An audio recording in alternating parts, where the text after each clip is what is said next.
What's that number again? This is Sports Radio 560 QAM. Sports Radio 560 WQAM Miami Fort Lauderdale presents The Neil Rogers Show. To talk to Neil, call 567-0560, toll free for David Broward, or pound 560 on your cell phone. Okay. The opinions of Neil, his guests, callers, or anyone else on the show do not necessarily reflect those of WQAM, Beasley Reed Acquisitions, or the Beasley Broadcast. Neil Rogers on Sports Radio 560 QAM. She fakes orgasms. I fake foreplay. All right. Everybody be on your best behavior. Bob DeMuth is in the building. The way I move around when I go the mambo movement number 2. On the toilet seat I swing and sway to the mambo beat, the radio plays, knowing how to load, and I'm all through. There's just one thing I got to do. A little bit of taste butter's all I need, so I can make my hiney nice and clean.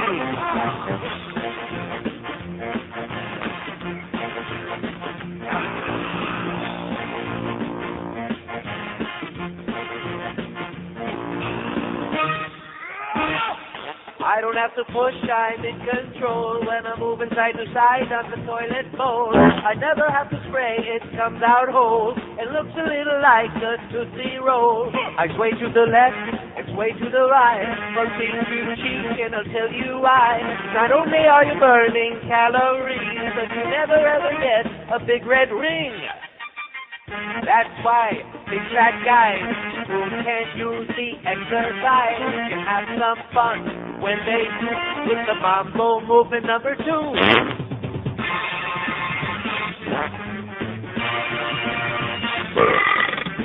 look at me, Alan. I'm doing the mambo. Hey, well, come on, do it. It looks like a whale in heat. Shut up and stop it.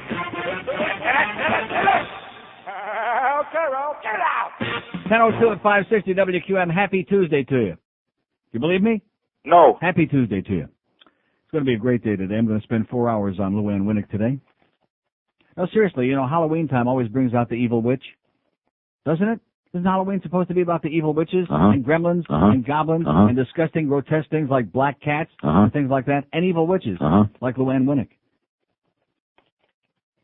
See, I'm sure that many of you work, for a living, and you work in places where maybe there's some people you like, some people you don't like, but there's always one that stands out. And we have many here. In fact, you know what would be an interesting thing? Maybe we'll pass out ballots tomorrow morning after Bob DeMuth goes back over to West Coast. Well, we don't want to do it today because it'll give you the appearance of, making trouble, stuff like that. Before I get into this about what we're going to do tomorrow morning, I don't want to say we got any pussies over there on the worst team, and we do appreciate the sandwiches, by the way, guys, although, we wound up getting so many sandwiches because they had to have a place to hide the food. Isn't that kind of embarrassing to you, the fact that they had it was from Boar's Head, I don't want to mention his name on here, that brought him this huge, gigantic tray of all these great little medianoches. And they are good, too, by the way. Thanks a lot, from Boar's Head. I don't want to put his name on here because he's a putz, a chronic caller, and a Jets fan. But nevertheless, so they got this, I walked in there to Donnie B to try to cheer him up a little bit. And I see this enormous tray of all these little sandwiches. Well, we already had some sandwiches from Atlantic City Subs this morning, which we thank them profusely over there in Hollywood, our good, close personal friend. But since these were sitting there, I thought, well, why the hell not? And they turned out to be still warm and delicious. Mmm. Nice lean pork. Yeah, lean pork. And not too much that Cuban horse meat in there either. Not too much. Really just good. A little for flavor. Just enough to flavor it up. And so anyway, I wanted to tell George, I alert him to the fact that there's more free food in there, which we're always scoping out. And next thing you know, George is opening up the door here in his room, and I see him come back in here. He's got the whole thing, which I thought, nice work if you can get it. And the reason that George had to bring all those sandwiches back in here was because the morning guys, those big macho guys, including the former jock, Mr. Bighead, they're so macho. Well, I guess he don't want to get suspended again. Is that it? Especially now that our crybaby PD is back, he don't want to get suspended again. The reason that they wanted the food out of there is because Bob DeMuth, who's our corporate engineer from over on the West Coast, a real classy guy, kind of like the Beasleys, although a better dresser, but not much. He's in the building today.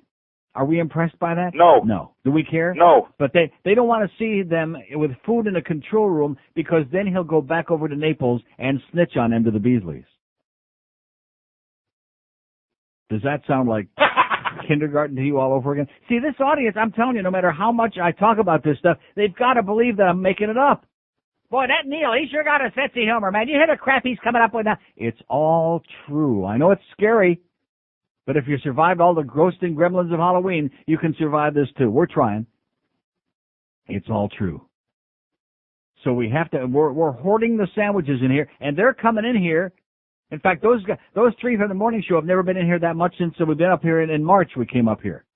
In and out, in and out, in and out. Even Jeff Cohen never saw as much in and out as we saw their last half hour. During their 20-minute breaks, getting sandwiches, which we're more than happy to hoard their food and eat a little extra too while it happens to be in here. How many we got left? About 200? And boy, they're great in the microwave. Oh yeah, that cheese melts again on those medianoches. And those are really good. Thanks again, Boar's Head. Yeah, I'm not going to mention his name. Rhymes with bitchy. Which brings me back again, of course, to what's her name.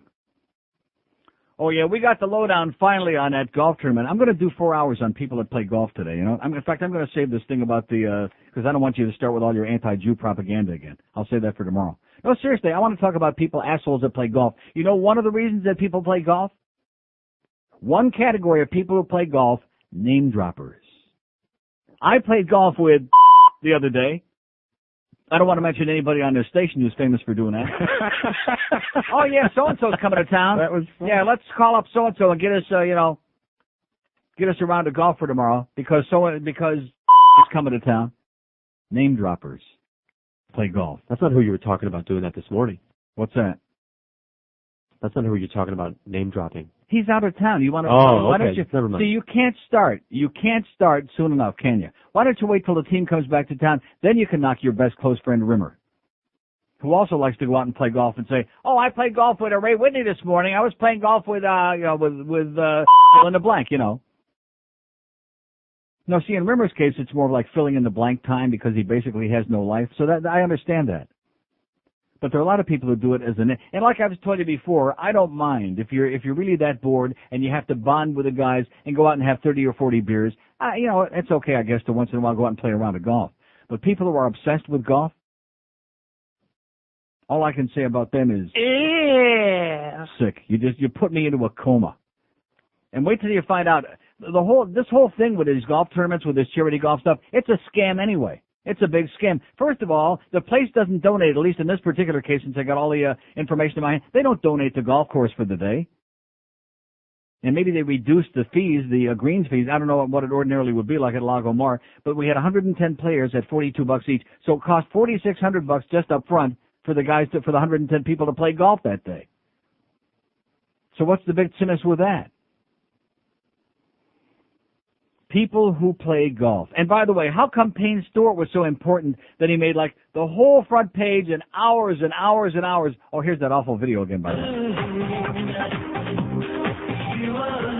With Nick and Matt from the Young and the Horny. Oh, give it a rest. Guys, come on, put your clothes back on. People are starting to talk.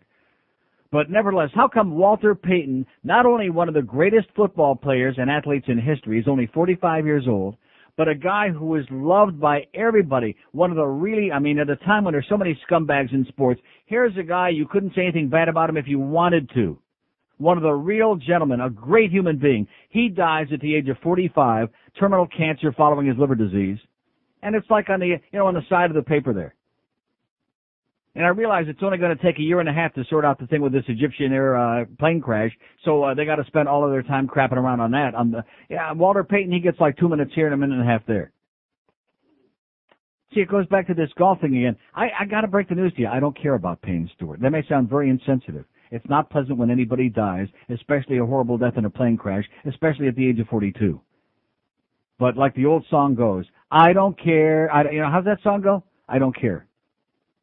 No, I really don't. Do you care about Payne Stewart dying? Be honest with me. Do you really care? I still don't know who the hell he is. There you go. And he wore knickers. He wore knickers. Yeah, and? So in this golf tournament, they just had this last weekend, which I have no idea what it was.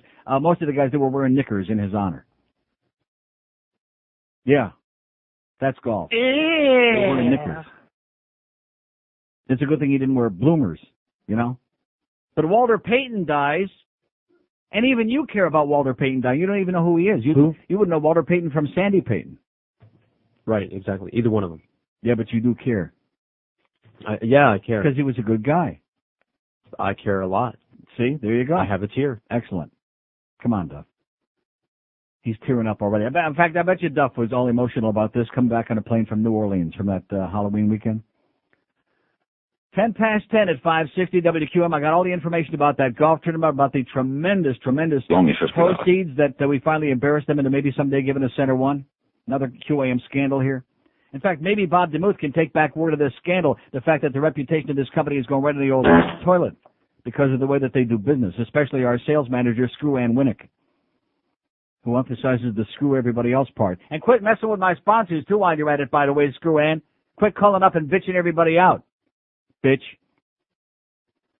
It's 11 after 10 at QAM.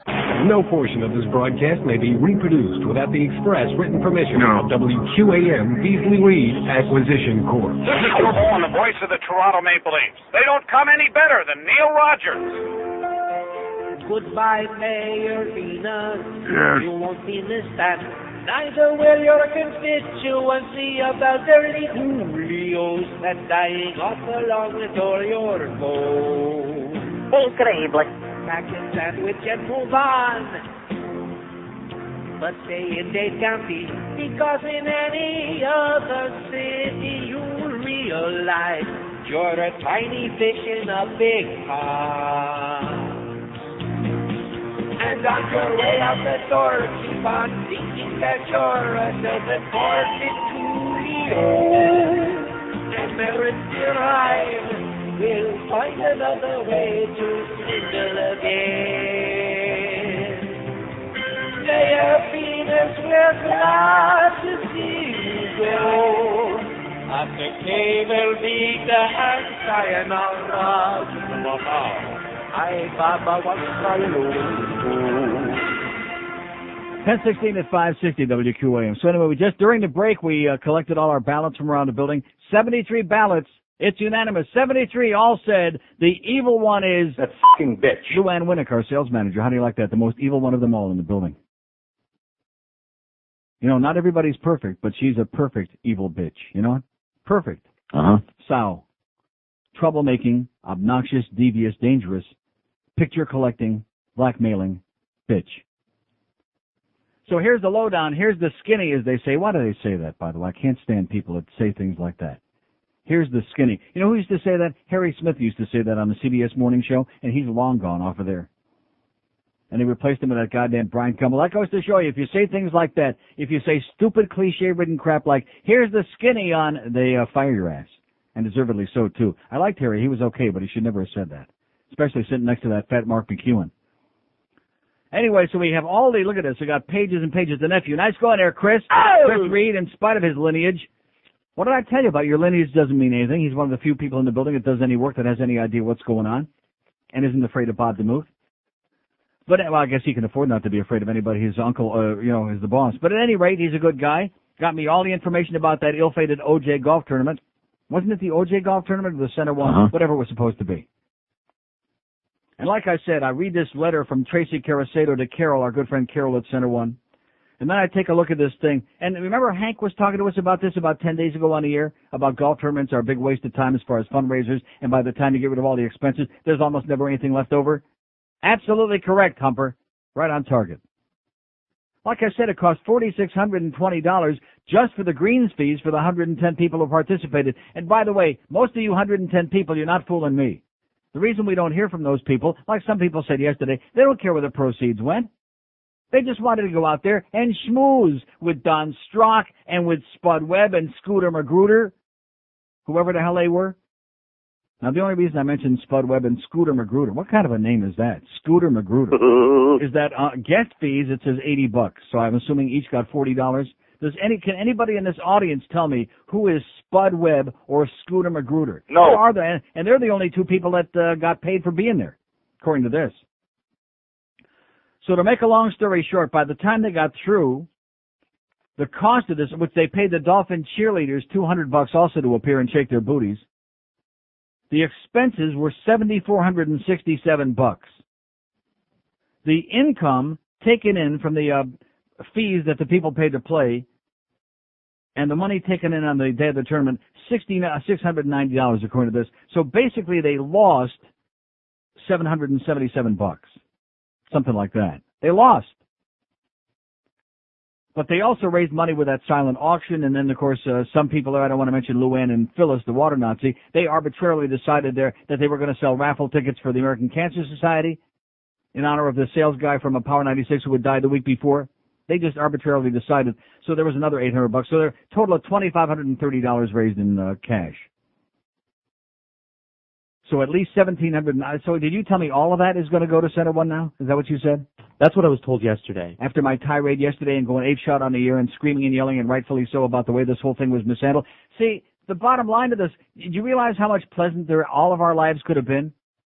No O.J. business, no screaming and yelling, no hanging up on Carol and threatening to blackmail her with those naked pictures, none of this stuff. If there would have been any golf tournament in the first place. What did I say when your close friend Tracy, by the way, for whom I have no respect, even though he's long gone out of here, I respect him for that, but nevertheless, he did nothing. He was a zero. The only reason you like him was because he went to your swing club. In addition to which... That's not why I like him. He's a good promotions guy. Over at Paxson, he was a... Over at Paxson? What did he do here? He's not the promotions here? guy here. He wasn't the promotions What was director he here. He was in besides the a sales little frumpy department guy taking in up charge space. of and ugly besides. making up things that they could sell. Making up things? Aren't that we? they could sell. That's what we're best at here at QM, isn't it? Making Well, up that's what things? they brought like, him on board like to do. stories? Our come boss up with is real good at that. programs Making that, up he things could like sell. stories, lies, BS. And he couldn't Don't wait we to get out of specialize? here. Isn't that our specialty here at QM, making up things? Yes. Yeah.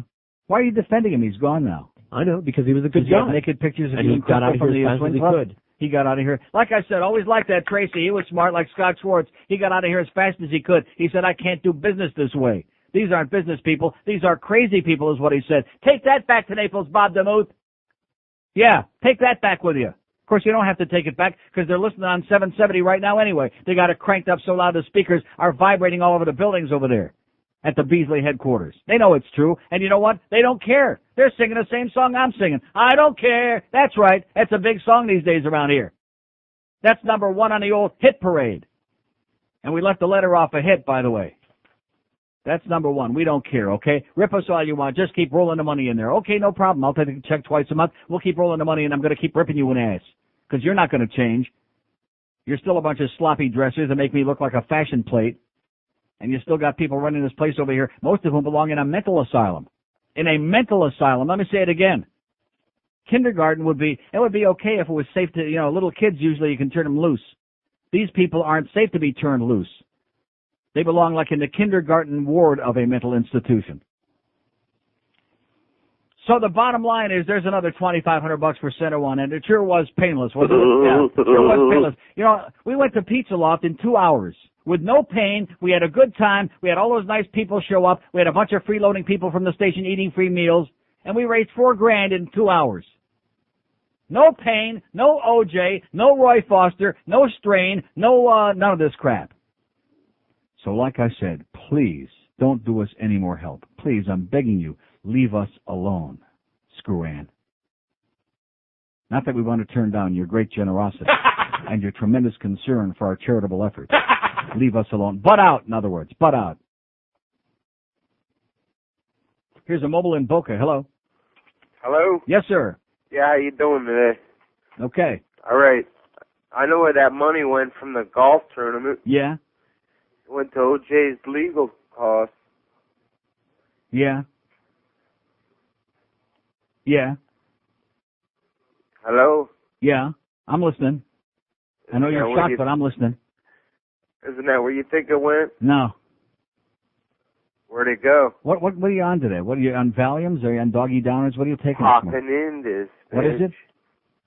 What is he on? I'm on Chin and Business.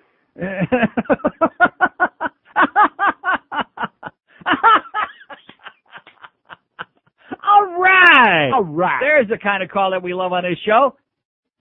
Yeah. He's on Hawking at Chinix is what he's on. Something. I don't know what the hell he said, but I liked it. It was great. God bless you, sir. That's the best call I've had in years. Man, it was great. By the way, I told Donnie Brennan I'd shoot him an ass this morning. You know, the surly Donnie B, who says he's not surly, he's just moody. And he finally got into a good mood for the first time in 2 years since I've been here because the free sandwiches showed up. Oh! Found out what it takes to get him into a good mood, free food.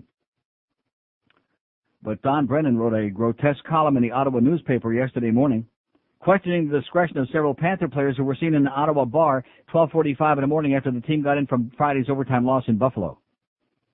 Also questioned the Panthers' morning skate attendant, said that Pavel Bure was late and spent more time talking on his cell phone outside the building than being around the locker room. And TM, of course, was psychotic over this column, over Donnie B's grotesque column in the Ottawa newspaper. He said it's embarrassing for us as the FP organization. It took me about 5 minutes after reading this morning to figure out that the FP organization is the Florida Panther organization. Very embarrassing, he said, for the game itself and for the players in the game to see that kind of an article written. A player after a game arriving into a city goes to have a beer, it ends up in the paper. There's no justification for it. He says, for me as a coach, I don't mind if my players go to have a beer. I don't mind about them being out too late. Just make sure they speak English. That's what he said. There you go. There's Terry Murray. You notice how he stays calm while everything seems to be falling apart at the seams? And they're like losing their ass lately, and everything just seems crumbling, and Hedican gets suspended 3 games, and Chris Wells gets suspended 4 games. Let's have a party. Okay, we're safe now for a while. Here's the mobile in Miami. Hello. Neil Gott. Yes, sir.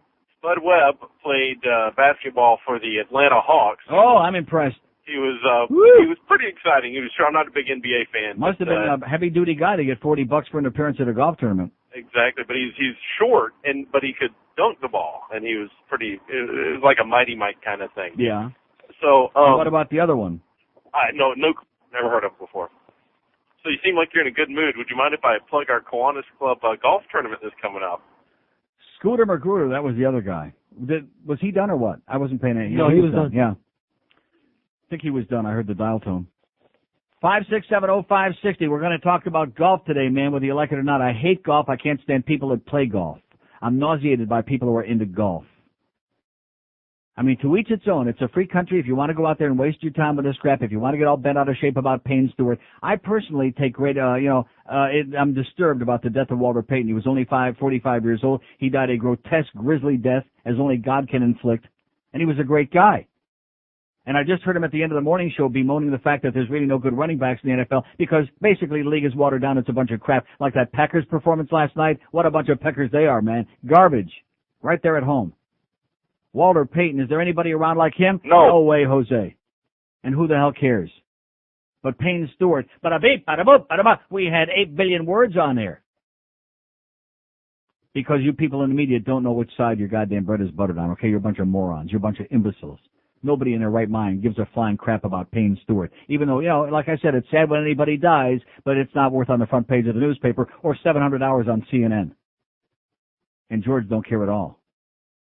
What? How's that song go? 27 after 10 at 560 WQM. Only one South Florida radio station has the hammer, and you're listening to it at Goldberg, weekday afternoons at 2, Sports Radio 560 QAM. Baby, you melt my jockey shorts.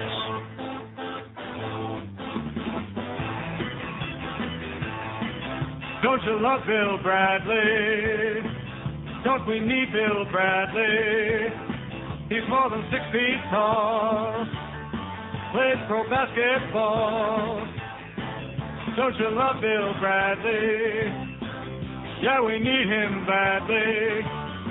He's gonna win the race. People love him 'cause he isn't Albert Gore.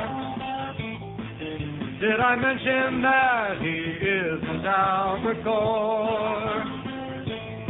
He played for the Knicks.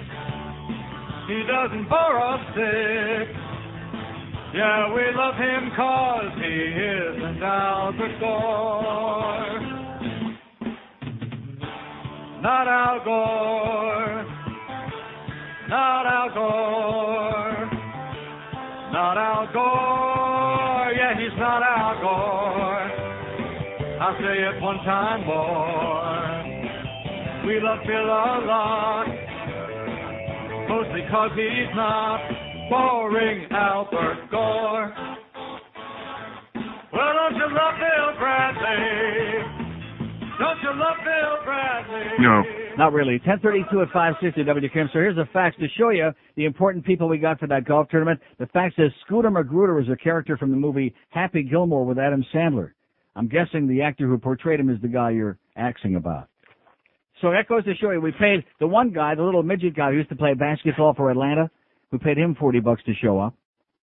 And then some guy named Scooter Magruder. Do anybody know who that is? No. Anybody call you and tell you who that was? Maybe. What do you mean?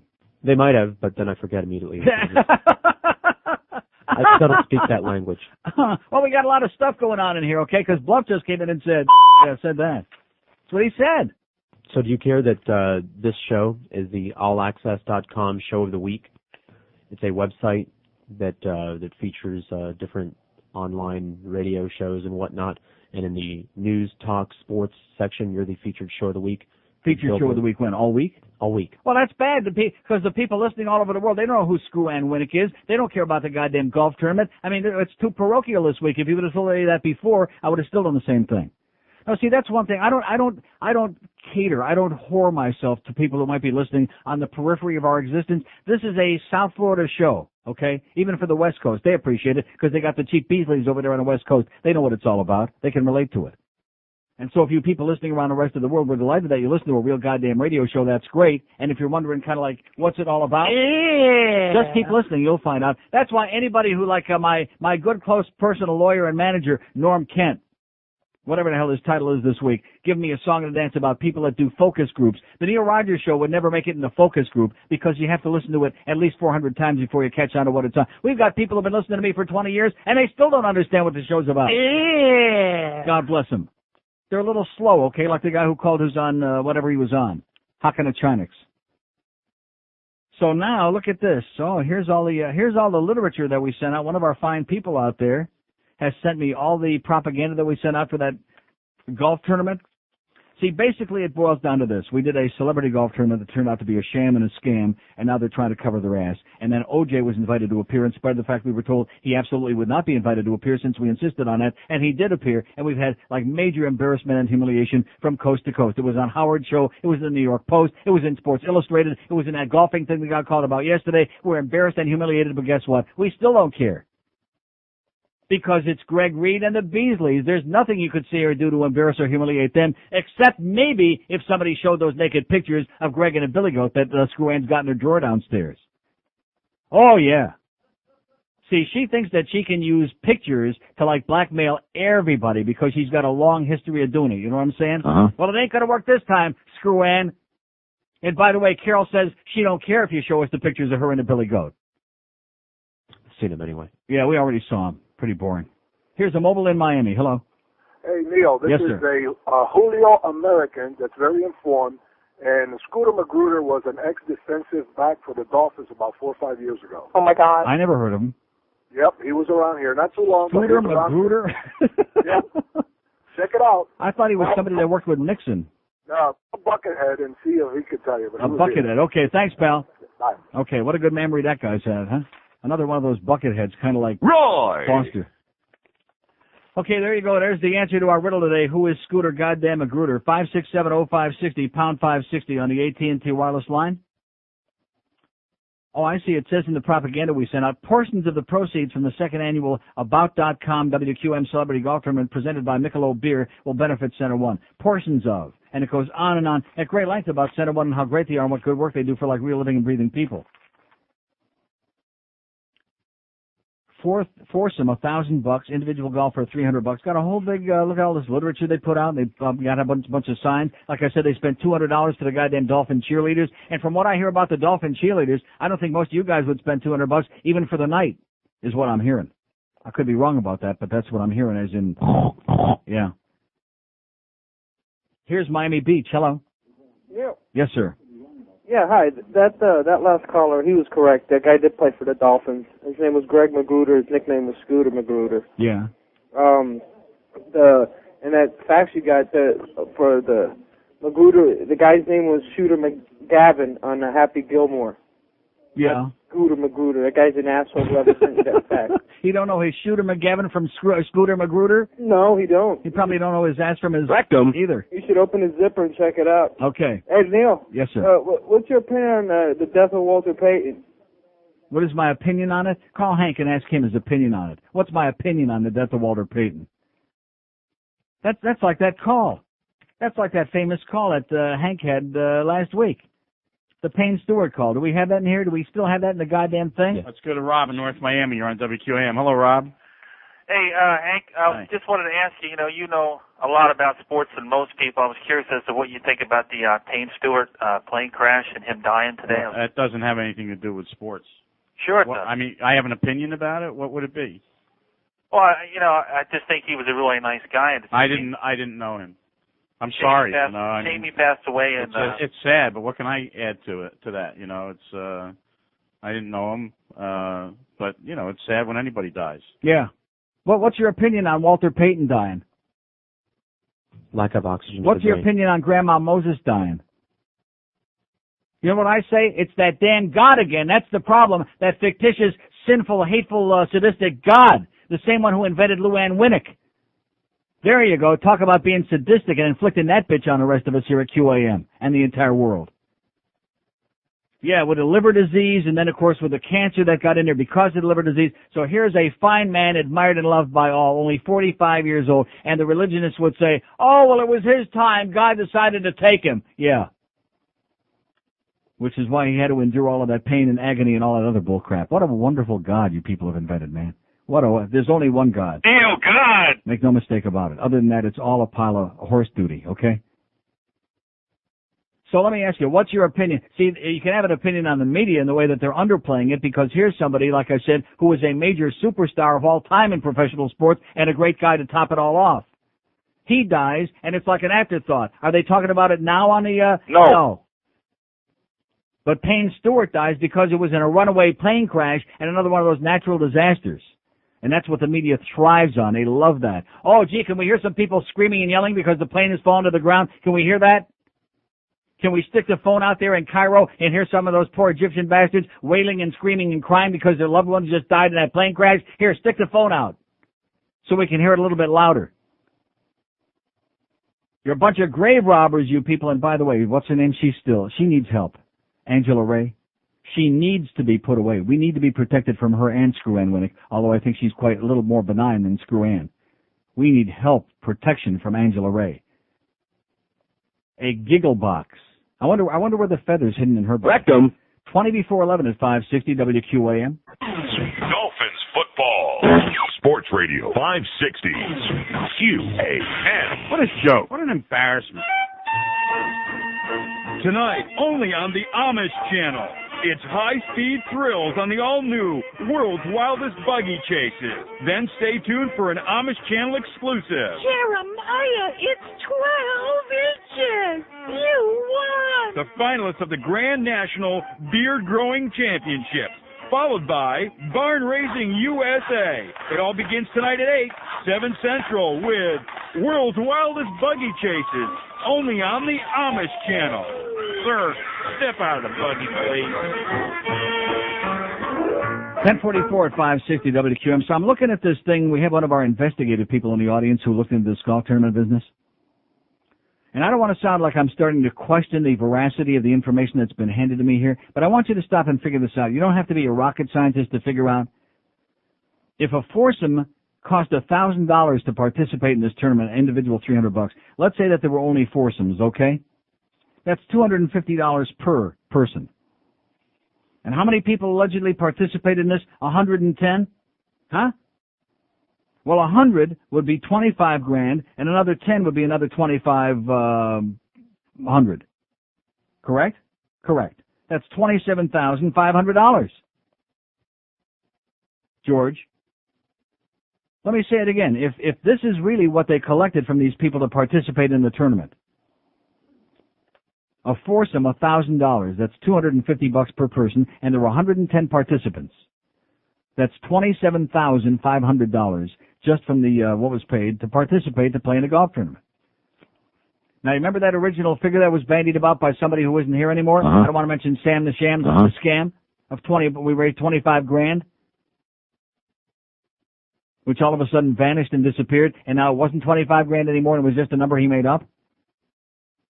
You know what I'm saying? How could it have been $27,500 for these people to participate, 110 silly people playing golf, and yet it shows on a sheet that the nephew handed me, income from the players was $3,770. A discrepancy of 24 grand, I ask. Can you answer that question for me? No. No. Of course, I'm not good at math. Yeah, well, I am. I'm real good at math. That's the only thing I'm good at. Math. Numbers. And somehow, this doesn't add up. See, I guess they figured that this would pacify me and kind of let them off the hook just to hand me a bunch of these pages and everything and give me a big song to dance about how Spud Webb and Scooter Magruder and this one and that one. But if indeed, and I'm sure that we must have somebody in this audience left over who isn't just a hit-and-run guy who wanted to go out there and play with a bunch of superstars like Scooter Magruder, for example. Yeah. We must have somebody in this audience who participated who can tell us how much they paid to participate in this great QAM mystery scandal golf tournament. Because if it turns out that people were paying $250 or $300 apiece to participate, and there were 110 people playing, it doesn't take a rocket scientist to figure out that adds up to about 27 grand. You know what I'm saying? Here's Hollywood. Hello. Hey, Neil, how are you? Okay, sir. First of all, as far as the math goes, with the greens fees at $42, that leaves $22,000. Oh, close to $23,000. But well, plus there was money that was also collected on the day of the tournament for charity. There was also money that they sold raffle tickets in the silent auction. It doesn't add up. I wanted to share with you, because you mentioned his name. It's like one of the funniest things I ever saw on television regarding Spud Webb's name. That's his real name, Spud. And they asked him where he got the name from, where his mother got the name from. And you know what his answer was? He said, my mother named me after the Spudnik. They must have been Russians.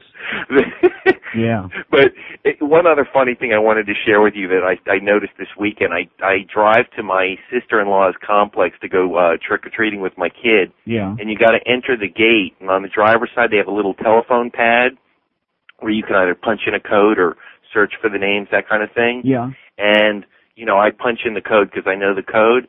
The phone pad, this is on the driver's side, has Braille on the numbers. Of course. Is that like just a Florida thing, or only a South Florida thing? That's correct. Yeah. And one other thing, with the in closing, what a tough weekend for the Panthers. My goodness gracious. Okay, have a great day. 567-0560, pound 560 on the AT&T wireless line. I'm not so sure whether it was the content or just the way he was saying it. That was. So did we get a number? Did anybody call and tell us they participated and how much they paid? No. Oh. Although, yeah, a couple people called in to say that last guy was full of crap, that Spud Webb's real name is Anthony. Well, yeah, listen, I don't care anymore about Spud Webb, Anthony Webb, Scooter Magruder, Jeb Magruder. I don't care about that crap. I want to get to the meat of the matter here on this scandal, okay? On this goddamn scandal. This is the kind of thing that the sports nerds are concerned about, is what was Spud Webb's real goddamn name. Who gives a flying crap about Spud Webb? Yeah, if Spud Webb would have died yesterday of some horrible disease, then we'd be getting 50,000 calls about it. Walter Payton dies and gets like the side of the newspaper, and that's about it, and nobody cares about that. And like I said, most of these people, these great sports fans we got down here, wouldn't know Walter Payton from Sandy Payton, believe me. See, you think you know nothing about sports. You know what? You know just as much as most of these people that call this station the other 20 hours a day. Nothing. Less than nothing. Zippity-doo-dah. Here's a mobile in Boca. Hello. Yeah, Neil. Yes, sir. I hate to say you're naive, Neil, but maybe I'm just skeptical, but I think every charity in the world is a mystery and a scandal. I mean, I think, I hate giving to charities only because, if you give $1, 99 cents goes to, quote, administer the charity. Well, that's why I'm involved with Center One. They don't have that. There are no administrative. I mean, 100 of us schleppers could have sent in $20 each, and they could have raised more than that golf tournament. That's what I'm saying. We could have gone out here on a street corner peddling CDs and those keychains and raised $2,000 in about 20 minutes. That's the incredible part. Listen, Neil, about Walter Payton, I got a question for you. You know, 6, 7, 8 months ago, they were saying he needed a new liver. Yeah. I mean, Mickey Mantle needed a new liver. Boom. But it didn't make any difference. He got inoperable cancer. Well, they got that. That was only the last, 60 days. I mean, it was 7 or 8 months ago that they announced he was looking for a liver. Shopping for a liver, they called it. Mickey Mantle needed a liver. Boom, he got one. I mean, what's the deal with Walter Payton? Well, Walter Payton didn't drink as much as Mickey. I guess not. Okay, Neil, that's it. Okay, have a great day. Yeah, I don't know. The thing with the cancer, I hadn't heard anything about that. In fact, I was talking to Geldy, taking a leak this morning in there at separate urinals, of course. And he said the same thing. He hadn't heard anything about it. And all of a sudden, boom, he's dead. 567-0560, pound 560 on the AT&T wireless line. I guess we don't have anybody of those 110 people that participated in this magnificent OJ golf tournament. We don't have a single one of them listening to this show right now. Not a single one who can tell us how much they paid to participate so we can get to the bottom of this thing. Not one. We got 50,000 people can tell us the name of goddamn Spud Webb and his grandma's name and a banjo on his knee. Here's Naples. Hello. Naples. All right. How you doing, Neil? Okay, sir. My name is John. I'm calling from a store called Coconuts. We're a proud new retailer for your CD. All right. We had transferred some over. We're in the same company that the Specs is. Okay. And had some transferred down, and so your CD is now available at Coconuts in Naples. Excellent. Thank you, sir. Thank you. God bless you. There you go. Specs in Fort Myers, Coconuts in Naples. We got some lovely coconuts for you over there. And, of course, all the Specs here in South Florida, or you can call Center 1 at 954-563-3600. 567-0560, pound 560 on the AT&T line. Here's Sunrise. Hello. Neil. Yes, sir. Hey, how you doing? Okay. Hey, I got an answer to your problem about this Center 1 scandal. I say you call up Hal Sunshine and let him get in there and stick a microphone. Oh, yeah. Maybe it's Ham Hawks. No, thanks. We'll pass. No, it would be much easier if we could just get one person to call in on this radio show, on this highly rated radio show, to tell us if they participated in that stupid O.J. Simpson-ridden golf tournament and tell us how much they paid to participate. Because, like I said, if we come up with about a $20,000 discrepancy here, there's going to be some real fur flying around this joint. Because it just doesn't make any sense. 567-0560, pound. See what I mean about people who play golf? They didn't care. They don't care where the money was going. They don't care about anything except they go out there to play with some big shots like Scooter Magruder and to rub elbows with Don Strock. Here's a mobile in Miami. Hello. Hey. Yes, sir. I played. Actually, we didn't even complete the game. We left. Yeah. We paid $150 a piece. It was me and a dentist friend of mine. $150 a piece? A piece. It was $300. $150 a piece. They had raffles. By where you register, they had raffles. They had mulligans. They were selling mulligans. They were selling raffles for different merchandises or whatever. Yeah.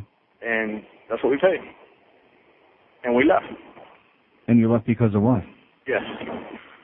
We left because of him. We left because of all that crap that was going on there. Because we left because of a bunch of fuck asses that were kissing this piece of crap's ass. Yeah.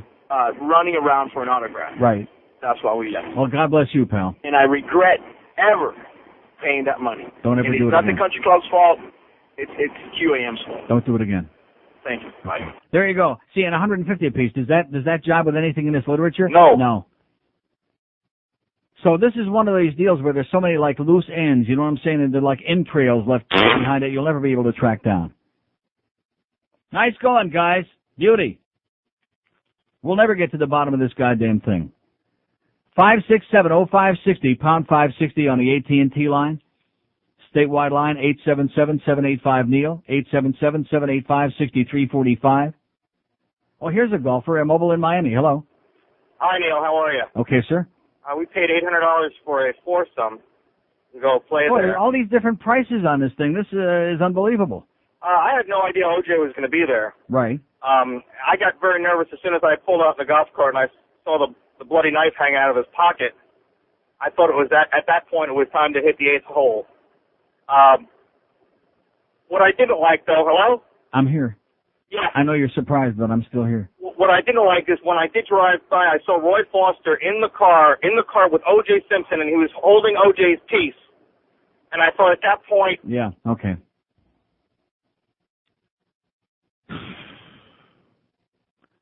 Five, 6, 7. Like I said, you people that play golf, the whole golf tournament thing, they can blow it out their ass, okay? I don't give a crap whether they raise $50 million, all right? Because nobody in this audience, nobody who participated cares. Because like I said, the only reason they were there was to rub elbows with a bunch of pseudo-famous, formerly famous, mostly unknown people, and they could run around saying, oh, I played golf yesterday with so-and-so, with Spud Magruder, with Scooter Rizzuto, or whoever the hell it was. That's the only reason they showed up, for the same reason that most people go out there and play golf, so they can schmooze with people that they figure are famous and they can name drop. And there's nothing worse than a goddamn professional frickin' name dropper. That was fun. Yeah, amen. God, am I nauseated and grossed out by that thing. Almost as grossed out by the fact that our friends at Pompano Park don't want to give me the November schedule, so I go, nice going, John Penis. I have to retract what I said about you before.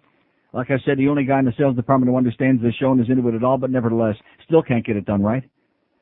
Pompano Park, we got live racing Wednesday, Friday, and Saturday, post time 7:35 in the afternoon. We got simulcasting Monday through Saturday afternoons and evenings, and today being November number 2, I don't have the November schedule yet. So come on, Carol Scott Houck, or whatever you're calling yourself these days. Let's get the schedule over here, sweetheart, before Scran calls you up and slams the phone down and starts screaming and yelling too, okay? Ed Kaplan knows the score. Starting at 10 till the last game ends. Weeknights only on Sports Radio 560 QAM.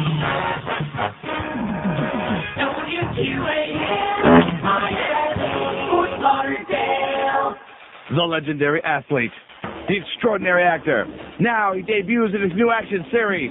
O.J. Simpson stars in Miami Slice. Come on, the juice is loose. O.J. Simpson is a divorced cop named Bruno Mali. From the mean streets of Brentwood, California, to the deadly streets of Miami, Florida. Listen to O.J. Simpson's ass-kicking cop dialogue. So, where were you last night at 7 p.m.? Answer me, bitch! Bitch! The bitch is gone! You're gone, bitch! You're gone! Miami Slice, starring O.J. Simpson as Sergeant Bruno Mali, the hard, roughed-up cop on duty, but the loving dad off. Dad? Yes, dear? What happened to Mom? The bitch is dead! The bitch is dead! I killed the bitch! Now get in your room and do your homework! Miami Slice, starring O.J. Simpson as Sergeant Bruno Mali on NBC this Saturday. Oh, the juice is loose! Yeah, can we ever get rid of him? Is there any chance? No. 5670560. I give up on the golf tournament. Okay, I wash my hands. They got 2,500 for center one. We don't want anything to do with them ever again. There's a lot of people telling stories. Some people paid this, some people paid that. Then we had the one guy with his sit-down comedy. Oh, God. Like I said, people who play golf, assholes with their golf, people who watch golf on TV, people obsessed with watching guys whack a little ball around, you people need very, very serious help. And it's not a sport, by the way. It's a snobbish pastime for the idle rich and those who want to rub elbows with them. Here's a mobile in West Palm Beach. Hello. Yeah, I just wanted to call up and find out, did you ever try to play golf? Yeah, many years ago, sir. Boring. Very boring. Well, you see, what I like about golf, Neil, and correct me if I'm wrong, this is the only game that there's no refereeing or umpire interference. So who cares? It's boring. Well, I'm how about going in the backyard and kicking a soccer ball against the wall and calling it a sport? I mean, what's the point? Well, no, it's just to challenge yourself. I mean, it definitely takes some mind-hand coordination. It's boring. Boring to you? Yeah, that's right. So throwing a BB in the ocean might take hand-eye coordination too if you're like on the 18th floor of a condo. But what difference does it make? It doesn't make it a sport. It's well, boring. have you played any other sports? What sports have you played? Well, what does it have to do with playing sports? I'm talking about as a spectator. Well, you're not calling it a sport. It's not. It is a sport. No, it is not. Just because there's nothing physical about it? Anybody can play golf. 90-year-old men go out and play golf. Does that make it a sport? Well, that's what makes it so great, Neil, is that you can handicap it and that, you could go out and be a scratch golfer and I could have a 25 handicap. It doesn't make any difference, sir. It's caca. It's crap. Your it's opinion. Garbage. It's swill. I'm really saddened about Walter Payton. And Thanks guess who invented it? The Scottish. Yeah, there you go. See, he hung up as soon as I told him who invented his favorite sport. The Scotsmen, the same ones who wear the kilts and those goddamn things that Payne Stewart was wearing. God, give me a break, okay? Oh, it's a sport. Let's go out here on goddamn 441 with bocce balls and roll them across the street into a big hole, into a pothole, and call that a sport. Like I said before, it's a snobbish pastime for the idle rich and those who want to hobnob with the idle rich. And name droppers. People who are professional. Oh, I was playing golf with Michael Mayo yesterday from the Sun Sentinel, you know. Oh, I'm impressed. Here's a lady mobile in Hallandale. Hello. Neil? Yes, ma'am. First of all, let me tell you I love you. Uh-huh. And second of all, I just want to tell you that my son-in-law and my grandson, who's 10, went to the Yankee party at the Hotel Pierre in New York. And Yeah. what do you think? And what do you think my grandson ordered? He can have anything you want, just name it. What do you think he ordered? I don't know. Chicken soup. Here they were serving Don Perrier and steaks and pheasant. They were anything serving you Don wanted. Perrier? Yeah, champagne. Oh, Oh, what? yeah. I just wanted to tell you that they went to the party and they had a fantastic time. Well, why do we care about that? Pardon me? Why do we care about that? Well, I like to share my happiness with you. Did you Is that go? bad? Did you go? No, I didn't go. So why is unfortunately. it your happiness? Because they were happy, so I'm happy. Well, I'm happy too. Are you happy now? No, Why not? because it just faded away. I was happy for the moment that they told me, Oh, and now you're unhappy again? and now I'm unhappy. Me too. Okay. Okay, you feel better? Go No, have some chicken soup. And a little kishki wouldn't hurt either. Stuffed derma? Huh? Stuffed derma? A little kishki, like I said, like you're tearing my kishkis out. Have a great day, sweetheart. Okay. Sei gesund.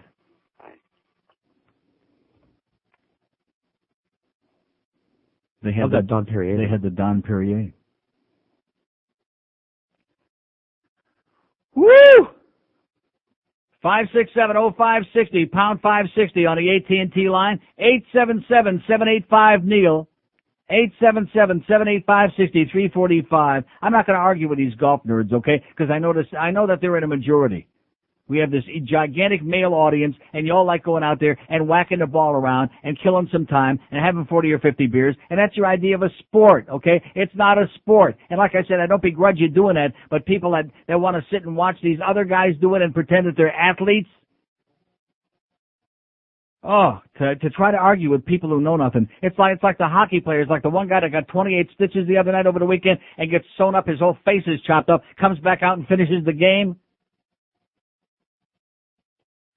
These people don't know from sport down here. That's why we have so many sports experts down here. Their idea of sport is golf and ping pong and shuffleboard. I'm sorry. Here's a mobile in Sebastian. Hello. Yeah, Neil, Yes, while sir. you're looking into that, the money raised I'm by not that looking golf, into it anymore, sir. I don't care. I've given up. Well, each hole normally has a hole sponsor, and that's about $500 a piece. They normally get companies to put a sign at each tee box at $500 a piece. Yeah. There's $9,000 right there. I don't think they, at least if they did that, it's not listed on the on my sheet. Most tournaments do that. Yeah. Another more money gone somewhere. Maybe we have somebody in our sales department who could get a whole sponsor. Could be. And have a great day. You think we could do that, George? Maybe somebody in the sales department can get a whole sponsor. That's with an H. 5670560. Like I said, I give up. There's no use because the people who participated, those 110 brilliant people out there who are those golf enthusiasts, they're long gone. All we get is double talk. Bada beep, bada boop. I paid 100, I paid 150, this one paid that. Nobody knows from nothing about that thing now. Which is why I didn't want to get involved in the first freaking place. I hate golf. I can't stand people that play golf. And we do just fine, Screw-Ann, every year, long before QAM ever stuck their ugly, thick, pudgy fingers into it. We've been doing just great for raising money for charity every year for the last 5,000 years without your screwing it up. Without OJ. Here's a mobile in the Gables. Hello. Hello, Neil. Yes, sir. God, hello, sir. Transplant from Toronto, and I'm listening to this here, all this about golf. What Yeah. is this nonsense going Crap. on? Put these people on an ice rink or something. And how can these people have the audacity to even call it a sport? It's a game for people that make over $60,000 and $70,000. It's ridiculous. I mean, It's like croquet for people under the age of 100. golf is God's way of telling you make too much money. Yeah. I mean, and these hockey players over the year, they're always talking about trying to get back on the golf course. What kind of nonsense is that? Like I said, fun for the idle rich. This is pathetic. I mean, you can get It's ridiculous. I mean, have you Okay, even... pal, have a great day. You get the message? I think he said it's ridiculous. It's ridiculous. Okay. Is this crowd full of it today or what? Or is it just me? Are they full of it? So there were whole sponsors, you know. There were? Yeah. Who's whole? All of them. All the holes had sponsors. How about the assholes? Do they have sponsors too? That was a trade out. 9 minutes after 11 at 560 WQAM. Enough of the sucking. I'd love a wife, a loving woman, but for a wife can settle on one. So many girls who really want me. It's like Walmart's variety. I love a girl right now who wants to settle down. One who would like to be a little money. It don't matter to me what she looks like to me. As long as she's got a killer body. She got a killer body. She got a killer body. My folks say, Ricky, Ricky, Ricky. Go, go, go. Go find a wife today. Don't wait until your old age. Go, go, go. Go find a wife today.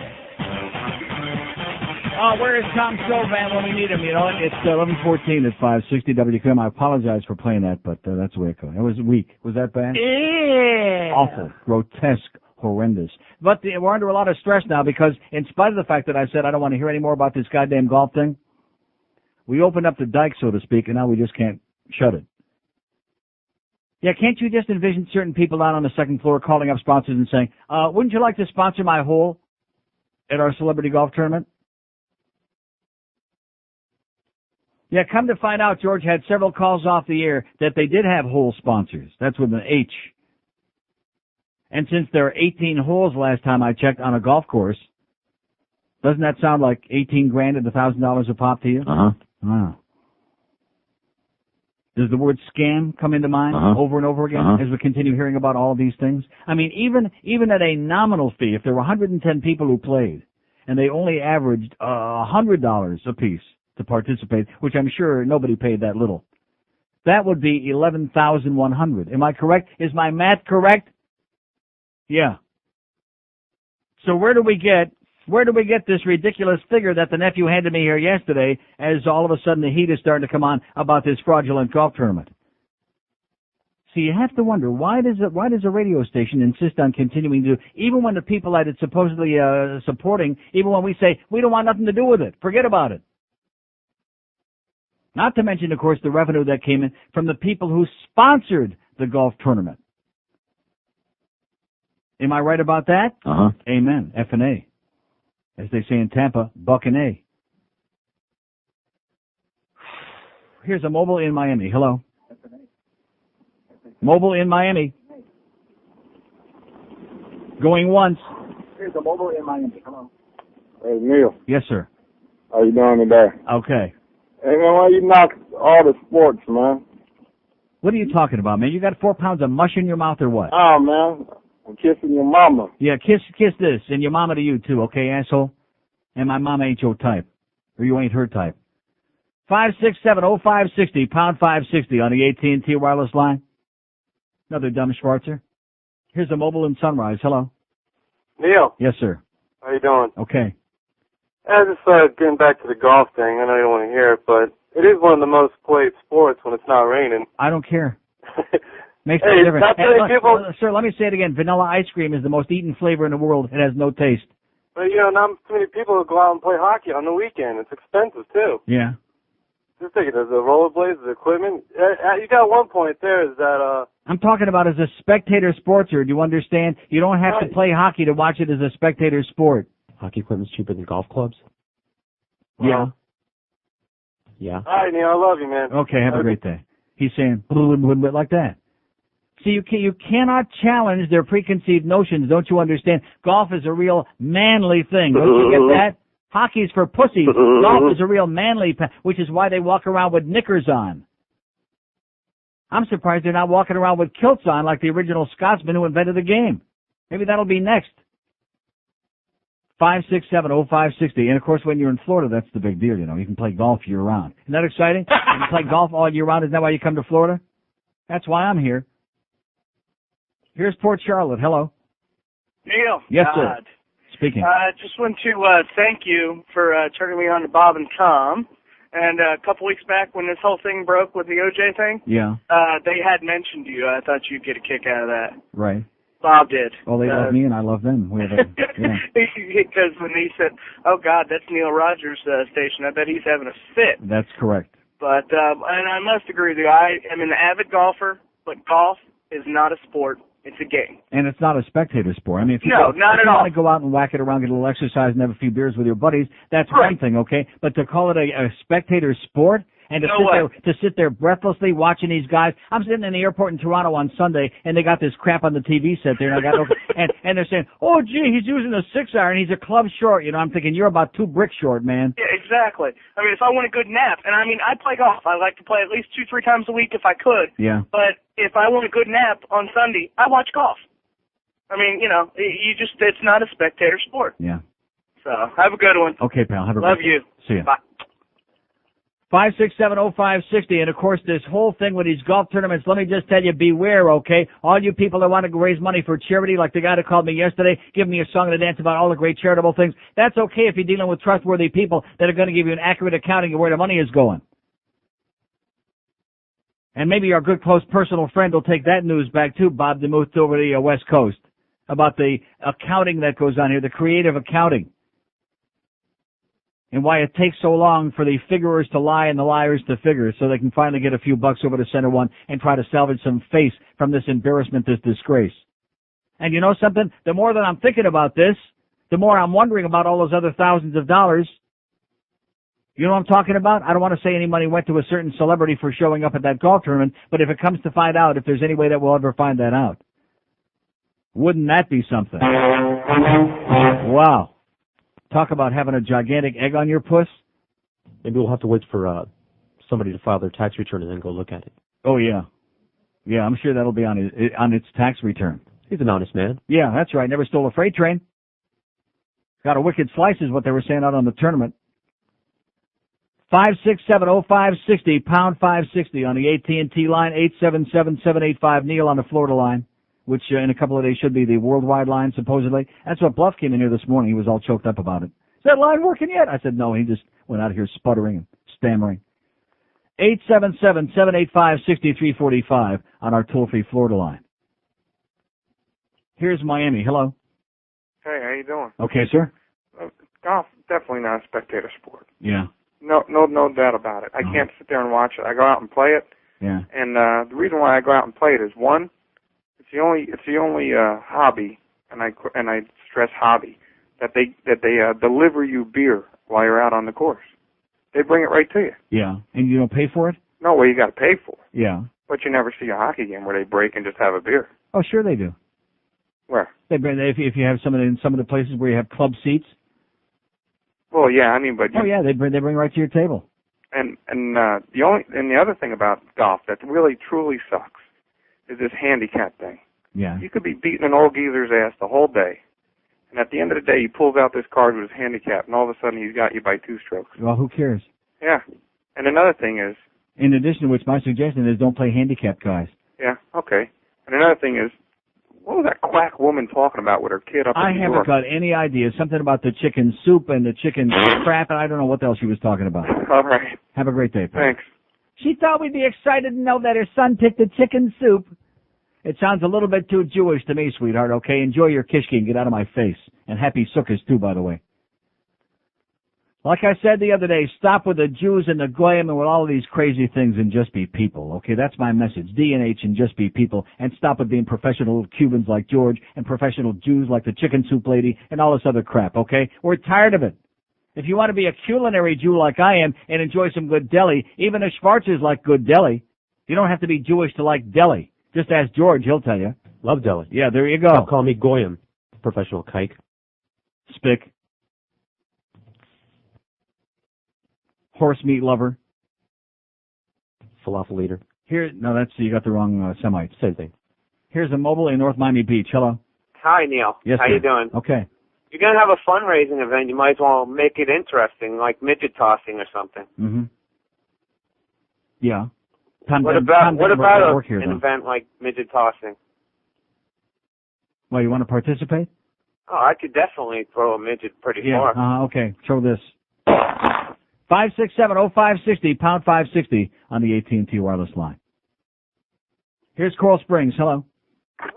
Yeah, hi, Neil. Yes, sir. I know you're talking about golf and fundraising. I want to ask you something. I hear you talk sometimes about, forced sterilization, too many people around. And but what do you think about parents? Shouldn't they be licensed to have kids in some respect? How do you don't do that? lose them? How do you do that? I don't know. Listen, Sunday morning I'm driving at 6:30 in the morning down. I'm in Coral Springs going towards Tamarack on Pine Island. I find a 2.5-year-old kid walking in the middle of the street. Mm-hmm. So I pull over, I grab him. It's raining. Yeah. He's screaming. What's his complexion? He was white. White kid. White kid. Oh boy. Right by a big apartment complex. Mm-hmm. And I said, "Damn, I'm on the side of the road. I don't have my cellular phone. The one day I don't have it." And so I said, well, it started to rain, so I threw him in the car. I went to the sheriff's office about 5 blocks Maybe away. his parents were busy at the gang member meeting. Wait, it gets better. No report that the kid is missing. Yeah. It's 6:30 in the morning. Mm-hmm. The kid walked over a half a mile to the road because he lived way in the back of the apartment complex. Yeah. So finally, they get a call in, and we go back there. And what happened was the father left for work early, because we turned back the clocks, came back in because he didn't want to go to work early, apparently went back to sleep. And the kid went out and found his way over a half a mile to Pine Island Road. And here I come down the street, and the kid's walking right on the white line. Maybe he was hitchhiking. No. Yeah, maybe he wanted to go to Disney World. I don't know. I wish he could have maybe gone anywhere but back. It was just so Don't you understand, all kinds of people have babies. Scumbags have babies. In fact, the scummier people are, generally speaking, the more babies they have. Yeah, well, these people fall in, Forced sterilization, sir. Let me say it again. Solve a million problems. I mean, this was so unbelievable. I mean, thank God I didn't come down with a whole bunch of cars. It was just me, and I'm looking. I thought I'm seeing things. I was up about 5 minutes. Yeah. And this little toddler in the middle of the street, I just grabbed him, and that was that. Now comes the funny part. I tell a few people this, right, and I hear people, you could have gotten in trouble for putting the kid in your car. What are you talking about? He's 2 years old. What are you supposed to do? Drive past him? Because there were people. Now you talk about how inappropriate this looks. The kid is plopped on the hood of my car, screaming and yelling. Yeah. And I'm there, and it's raining. Yeah. And a whole bunch of people driving by me in their Sunday best. And I'm like trying to wave somebody down. I think, maybe someone would have Well, a they phone. don't want to stop for child molesters, okay? They're very nervous. I mean, because Okay, have a great day, pal. You're killing me. There's a good Samaritan who wanted to repeat the story 55 times. We appreciate it, sir. Nice job. Forced sterilization, okay? Very simple. Don't complicate it. Forced sterilization. I'll make the list. 567-0560, pound 560 on the AT&T line, 26 after 11 at QAM. Jim Mandich talks sports. Right here on Sports Radio 560 QAM. This is the Neil Rogers Show. This is your brain. Any questions? Good morning, all. David Atterboy here with Feeble Corner. 2 inmates from the state prison were about to be executed in the electric chair for heinous crimes. The warden asked each inmate if either one had a last request before being sent to the chair. I have one, said one of the inmates. I think I'd like to hear Living La Vida Loca by Ricky Martin just one last time. All right, said the warden. I think that's a fairly reasonable request. I'll make those arrangements for you. What about you? He said to the other inmate. Last request? To which he immediately replied, yes. Can you kill me first? This is David Atterboy with Feeble Corner. 11:31 at 560 WQM. You weren't paying any attention. Look at that phone, baby. We got Mobile in Fort Myers, our last call of the day. Hello. Hi, Neil. How you doing? Okay, sir. Question and comment. I am a fan from Fort Myers, but I'm going to be a couple days on the East Coast, and I'm wondering if your push-button things are available at any locations on the East Coast other than by mail. No, they're not. Oh, okay, by mail only. All right, I picked up a couple of the CDs, and they're wonderful, and actually led me to the comment I'd like to make, which I hope you won't take as confrontational because I love you, but we had a conversation once about your belief in do no harm. Yeah. And my suggestion to you was the reason I think that is insufficient because it doesn't obligate you to act on anyone else's behalf. It doesn't say do some good. That's correct. But you are actually doing some good with your center. Forget the golf thing, but you raise a lot of money for Center One in other ways. Yeah. And I don't know what other charitable work you might do that is not. I don't. Okay, well you do that then. Anyway, my thought is, Neil, that most people need a push to do that kind of stuff, to act on behalf of other people, and I think at its best anyway, that's what religion tries to do, take you a step beyond. No, it does not. Religion teaches you to hate other people and to be intolerant and to teach you that you got all the answers and that people who don't believe the same crap that you believe don't have the answers and that they're going to burn in hell. That's what religion teaches you. Can I tell you why I disagree with you? I mean, I can only speak for the religion that I know. It's not a question of whether you agree or disagree. That's a historical fact. That's not something that's debatable. It's proven throughout history and all over the world today. It's what people have perpetrated in the name of religion, I'll grant you that. But, for example, the religion that I was raised in, which is Judaism, says that it doesn't matter what religion you are, it matters how you behave in the world. And is that what the Orthodox Jews believe? Is that why they throw stones at the less Orthodox because they're letting women pray at the Wailing Wall and participate in their services? It's despicable, but it's also... That's part of Judaism, sir. No, it's an act perpetrated by Jewish people, but just because they're Orthodox doesn't mean their behavior. You know what you're doing now. You know what you're doing now. It's like the Christians like to do. Oh, well, those people who say those things aren't the real Christians. So will the real Christians please stand up? Will the real Jews please stand up? It's not needed, sir. It's unnecessary. You can be the finest person in the world. You can be the most benevolent and caring person, and you don't have to believe in fairy tales or label yourself as some part of a group or fraternity. But you have to have something that tells you have an obligation towards other people. You don't have any obligation. You can do that just out of the goodness of your heart if that happens to be your nature. You don't have any obligation to help anybody else. That's where you and I differ. And you can keep calling me and telling me, having the same discussion. I'm not going to change your mind and you're not going to change mine. I don't believe that. I just don't think we're all that far apart. I mean, we're a million miles apart, sir. We're a million miles apart. You're still clinging to the hook of organized religion. It's not necessary. It serves no useful purpose. It serves about the same purpose as the Elks and the Kiwanis and other and fraternities, only much more malignant. If somebody takes a percentage of their income and sets it aside to give away for charitable causes, because they believe that they're obligated to do so religiously. What's wrong with that? Well, why are they obligated to do so religiously? What's religious about that? Why can't you just be a good person and do that? You can be. Okay, thank you.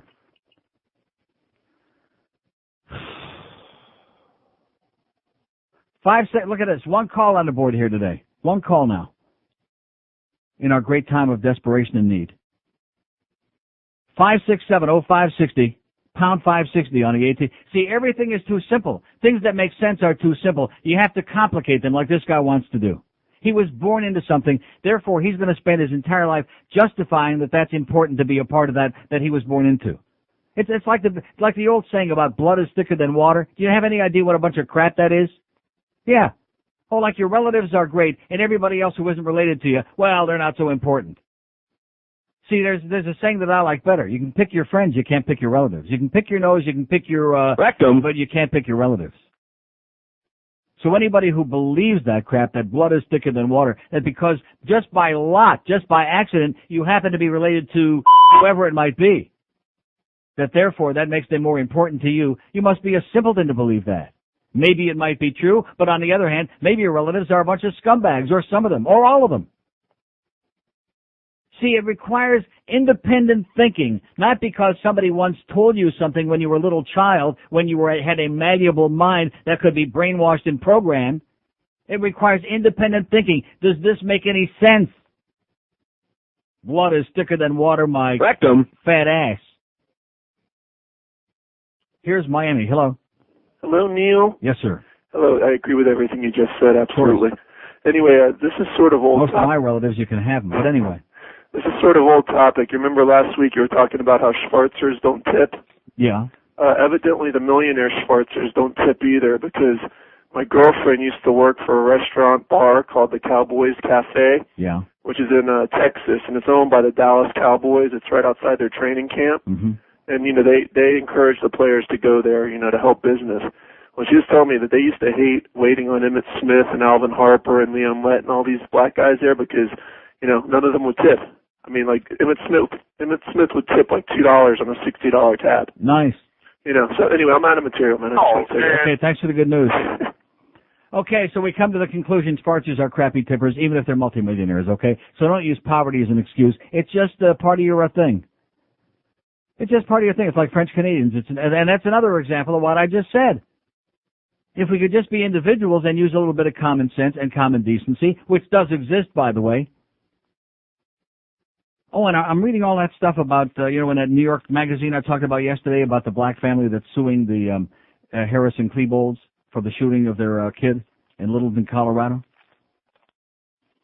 And come to find out, this kid that did one of the other shootings, I forget which one it was, there's so damn many of them lately, but the father is a minister, and they talked about how strict they were in the home.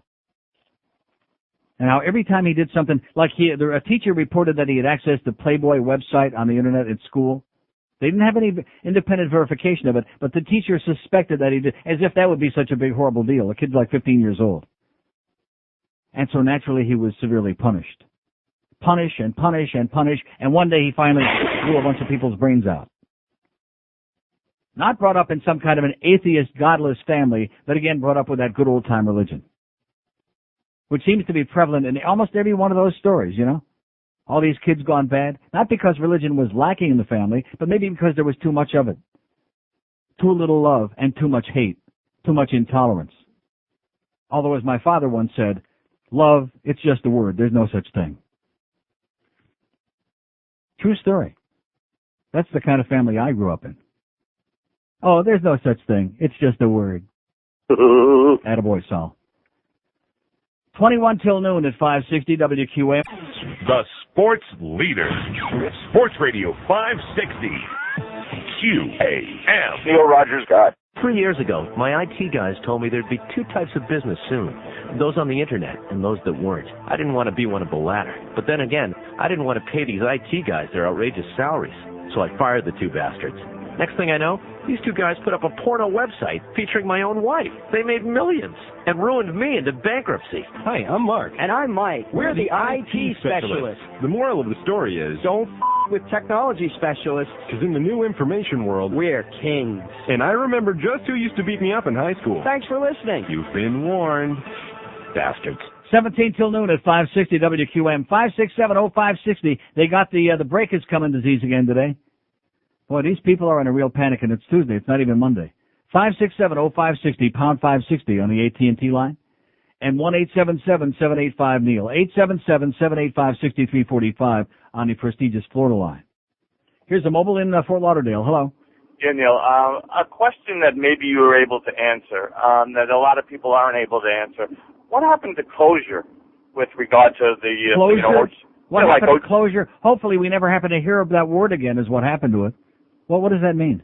With regard to all these investigations, all these criminal enterprises. Investigations of what?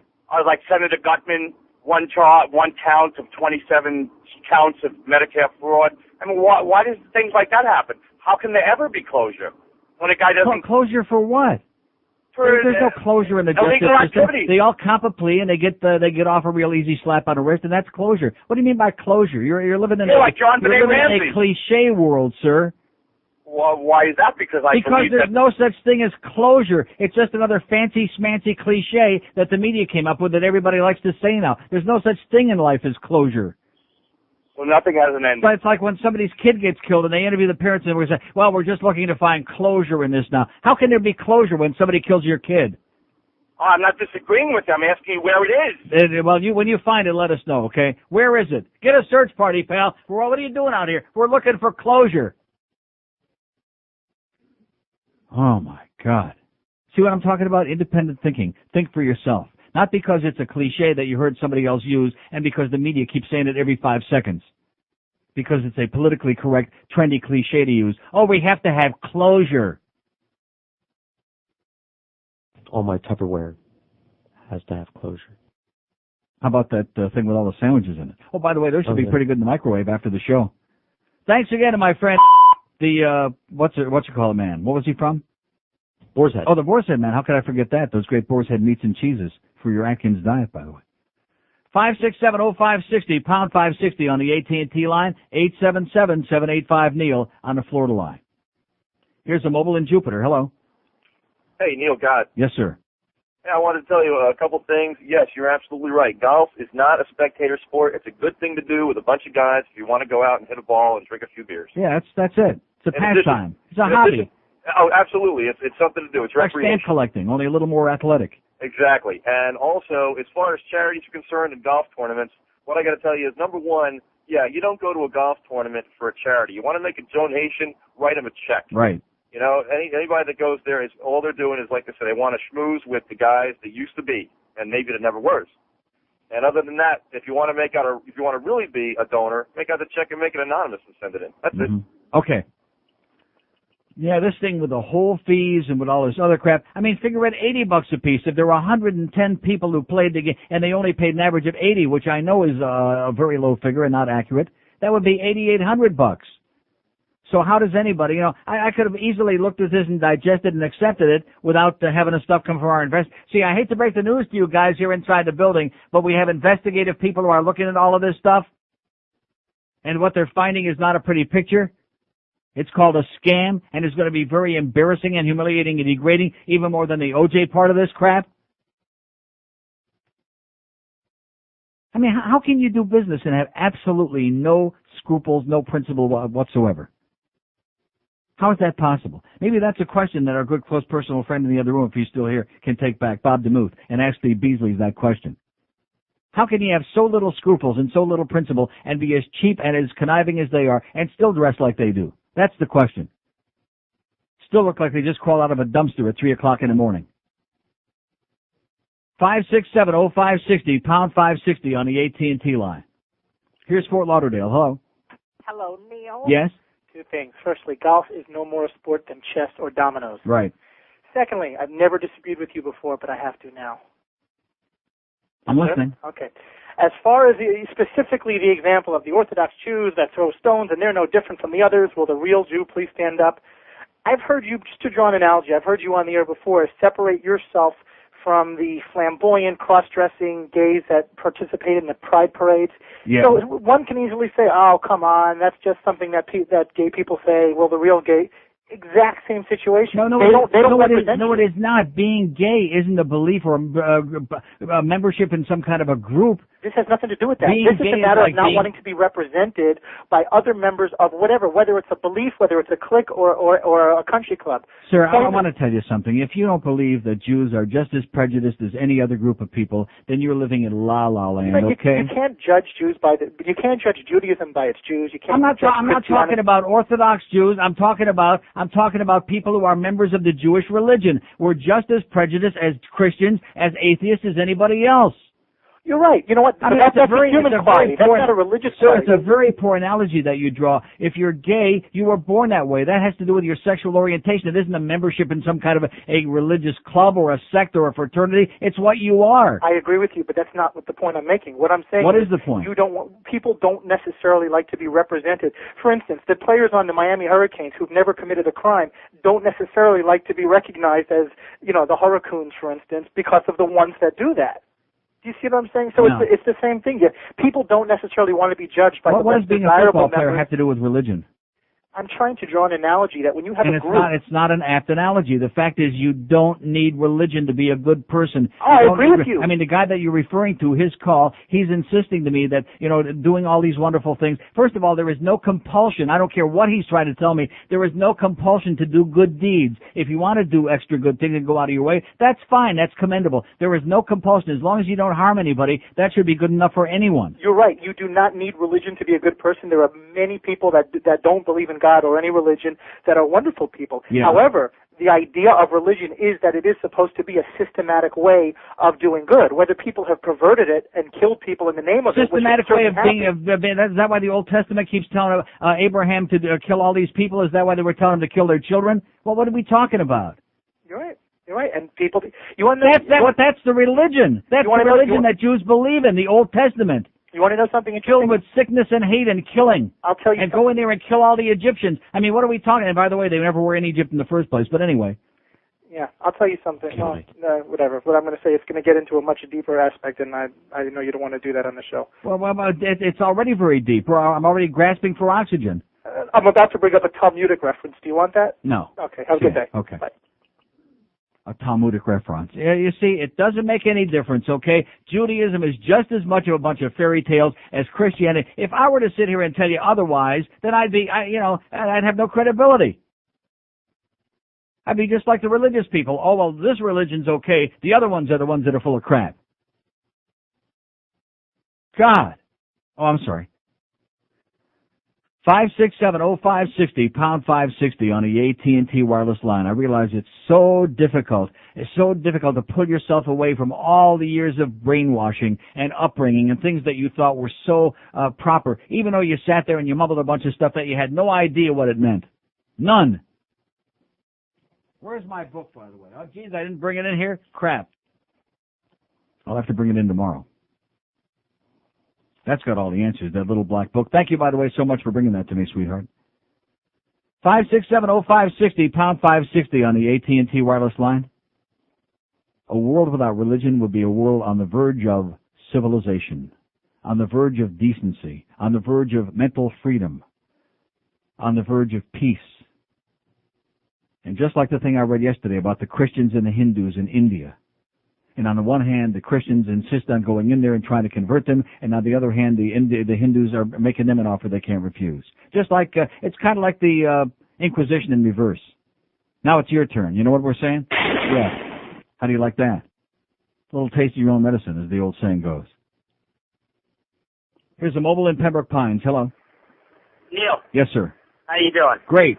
You know, it's a shame all the effort you put into the charity center one and then for the radio station to just scar it like they did. Yeah. But that's enough about that. You brought up Walter Payton earlier. You know, I watched some of the news on him last night, and every interview you saw with him, he wasn't speaking in Boston. Actually understand what he said. Mm-hmm. Not like today's athletes. No, he wasn't an illiterate jock. That's correct. Exactly. And he played the game hard, and, right. you know, he was a good person. He died young. There's nobody the only like thing him that today. confused me about him was he was thanking God and telling everyone to pray for him after he found out he had cancer. Yeah. If he was into God that much, then why did God give him cancer? God's got bad hearing. He's got a real hearing problem. Yeah. Well, anyway, that's all I got today, Neil. And I just thought that somebody should say something about Walter because, you know, even though he was a celebrity, he was a good person, I think. Even though he wasn't a professional golfer. Exactly. And have a great day. 567-0560, pound 560 on the AT&T line, 877-785. Neil on the Florida line, 877-785-6345. Here's Kendall. Hello. Hello. Yes, sir. Hey, Neil. How are you? Okay.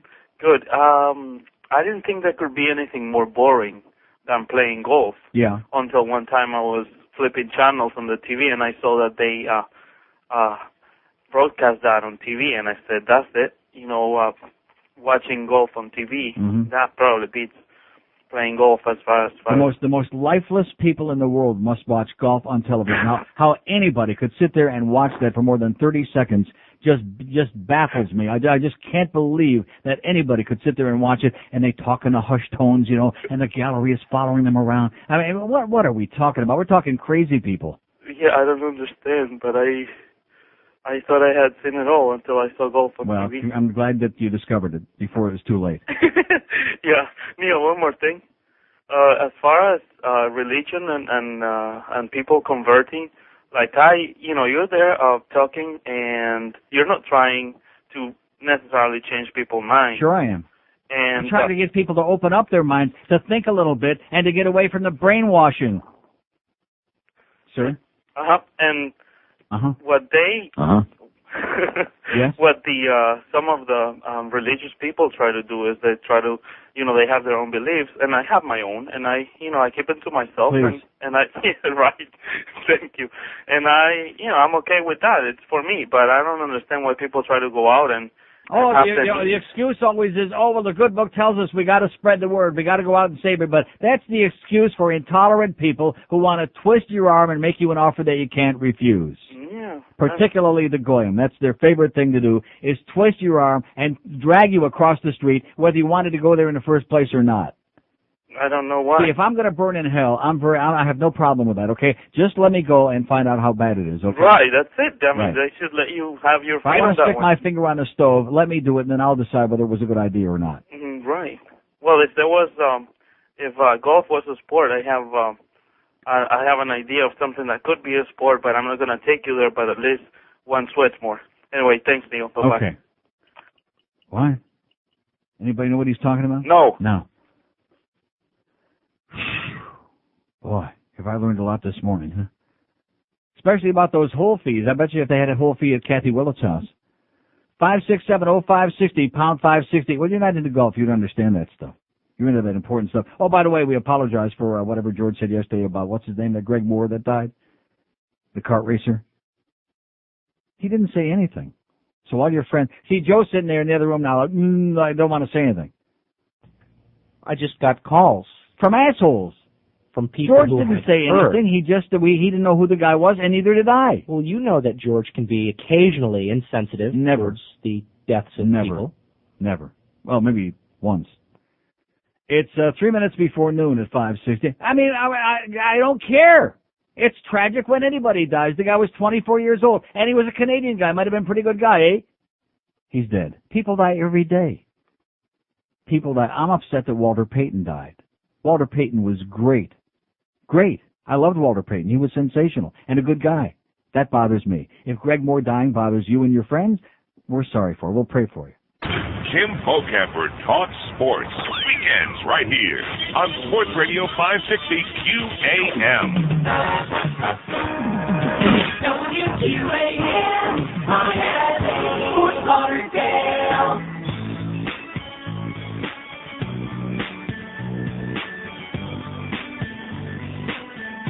In the media, I see more trouble with Kathy Lee. Find it oh so hard to believe she'd deny slavery in her factories. She and husband give, raise their fists. Said clothing places like that don't exist, but we know better than that. Those sad sacks make her slack. Quit saying there's no sweatshop. Paint your top. Go to the dock. I know for work all day they ain't paid squat. Paid squat. Ain't paid squat. There's no sweatshop. By the way, there was a great show on HBO last night. I bet you I'm the only one in this whole town that saw it. It was a special on Howard Cosell from 8 to 9 o'clock last night at HBO, which probably they'll be showing again because they show things a whole bunch of times. It was great. There was a guy, and he did tell it like it is. And by the way, too bad that a lot of people don't like his book, I Never Played the Game, which I have my copy sitting right over here. And yeah, it was self-serving, and there were parts of it that were a little bit disgusting. It was so self-serving, but nevertheless, it was great. And he was right on target about the jockocracy and all these illiterate jocks, like Frank Gifford and so many others, who had no business ever sitting in a goddamn broadcast booth. Terminally destroyed it. Nice going, Howie, wherever the hell you are. He's in heaven now. 5670560, pound 560 on the AT&T wireless line. You know, all these billions and billions and trillions of conversations I've had over the years, I don't know whether to laugh or cry. I guess it kind of amuses me in a very painful way. With all these brainwashed religious people who just refuse to let it go, okay? And the one guy wants to give me a Talmudic reference after he admits about the barbarism of the Old Testament and the Jewish religion. With this sick, sadistic God that's always telling the Jews to kill all their enemies. Not most of them, all of them. Yes, make sure you get every one. We don't want no chigger in the woodpile. Which raises the question, by the way, you think Screw-Ann's got a whole fee? Here's a mobile in Fort Lauderdale. Hello. Hey, Yes, sir. how's it going, man? Okay. First of all, all those religious people can go hang it. Because, they're all prejudiced in their own way. But, anyway, if Jews, should kill everybody like they how come they've been persecuted and for so many years and let people persecute them? Well, they always missed a couple. See, they didn't have good aim. I guess not. Yeah. But as far as the kids killing people and all like that, I don't think they have any excuse at all. I mean, I come from a family where my stepfather beat the living daylights out of us. Yeah. And I'm 26 years old now. I have my own house, and I've put aside my family. I'm not around them anymore. Good. But Just remember, water is thicker than blood. Yeah, that's what I say. Like I agree with what you were saying earlier. You can pick your friends. That's right. And you can even pick though your but friends you can't always pick your change, family. That's right. you can always pick your own friends. And you find out who your real friends Yeah, are. you make yourself in life. You But don't. your relatives, most of them usually are scumbags. Yeah, you make yourself in life. You don't rely on everybody else to decide how you're going to be. Absolutely correct, sir. You know what I mean? I do. You go out and you make yourself. I mean, if something bad happens to you, you go out and change it. And make your own goodness. There you go. Okay. Anyway. God bless you, pal. Bye. And I'll pray for you. Have a good day. 5670560, pound 560 on here. Give Igor 20 or 30 sandwiches there while he's got his head stuck in the door. He likes the free food. Come on. Come on back, Igor. We got some free food for you. Now, he's not a bad guy. He's just evil looking. No, he's evil looking. He's not an evil guy. He's not a bad guy. As opposed to being really evil like Screw Ann, which I don't want to mention her name more than 200-300 more times today. The evil bitch, which not just annoying, not just nasty. No, not for you, Fatso. Get out of here. And you're on probation anyway. Get out of here, fat boy. As soon as he heard there was food near, he opens up the door with a big smile on his puss. He's so red in the face, his face matches that striped shirt he's wearing today. Looks like Rick Jenneret before he lost the weight. Nice suspenders, too, by the way, fat boy. See, you dislike him. I don't dislike him. I just pity him. I feel sorry for us. I mean him. No, I feel sorry for us. Yeah, he's on 3-week probation. That's what Screw Ann said. She's bitching everybody out lately. She must be on a rag this year. Yeah, she's on the Y2K rag. Here's a lady mobile in Hialeah. Hello. Hello. Hello. This is a lady? It's me. I've had someone else waiting on the phone. Yes. I want to talk to him, especially about this stuff he's talking about the sportscasters. That's not fair. You want to talk to who? Neil. Well, this is Neil. Oh, well, yeah. What is this you're talking about the sportscasters? Who's better than people who play the game? Because they play the game, that makes them into broadcasters? Well, if you never played the game, I mean, what does it say about you? And then you want to talk about it and criticize? What do you know about sportscasters? Name me a good sportscaster. I liked Howard Cosell, but he was a little bit over the top at the end. Yeah. Did he ever play the game? No. No. And that's Did why Mel he was Allen over ever the play? top. Did Mel Allen play baseball? Gifford? Did Mel Allen play Great. baseball? Howie Long is great. Oh, get out of here, lady. You're living in La La Land. First of all, those aren't. Howie Long isn't a play-by-play announcer anyway, in addition to which he's not great anything, okay, unless you like his haircut. Howie Long is great. Is Howie Long? That's what she's excited about. 5670560, pound 5. See what they encourage with that Friday morning crap they do with these bimbos calling in with their football picks on the morning show? This is what they encourage. Women calling in here to share their expertise about sportscasters. She wouldn't know Mel Allen from Fred Allen, from Delights. 5670560, pound 560. I don't think there's a community. I hope that everybody who may be listening, all 10 of you who are left after all this boring stuff about our golf tournament, but we got problems on this radio station, okay? And we're not going to alleviate them based on a bunch of phantom people listening on the internet somewhere. But I want you to understand there isn't any place else in the world, even in the jungles of our Africa and the darkest depths of the Brazil rainforests, in the poverty-stricken swill of Bangladesh, there is no place on the face of the earth where the masses, where the populace are as uneducated about anything as they are here in South Florida. You pick the topic, and the response will always be, you can depend on it the same. Yeah. That's right. Just like her with her brilliant commentary on Howard Cosell, who was a little bit over the top. Maybe that's why he was wearing that bad hairpiece, sweetie. Maybe he had a little bit too much off the top, huh? You think that could be it? Uh-huh. You crazy bitch. God. 23 years I've been trying to have a conversation with people. Have I had one yet? No. No, I'm still trying, though. Got another 2 years, 11 months to go, minus a couple of days, but who's counting? Trying to have a conversation with people, looking for just a little bit of meaningful verbal intercourse. And what do I get? Yeah. Oh, I love it. Sports Radio 560 QAM. WQAM, go f*** yourself.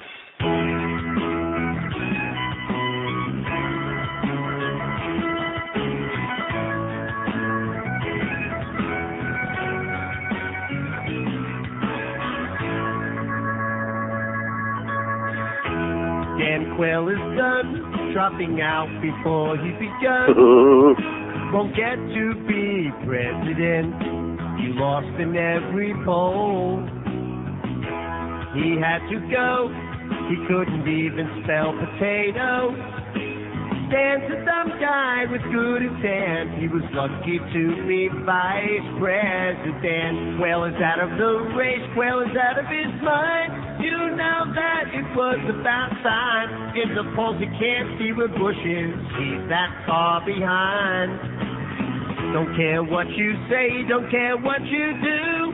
We're sick of your family values. It's about time you finally woke up. All this time, all we did was laugh at you. At least they're consistent this week. 12:14 at 560 WQM. You see that thing that happened with George W. yesterday with that truck? Didn't see that?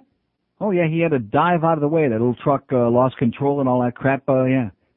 Kind of like hurt his hip and his thing and his... Wrecked him? Yeah. Think it was an accident? No.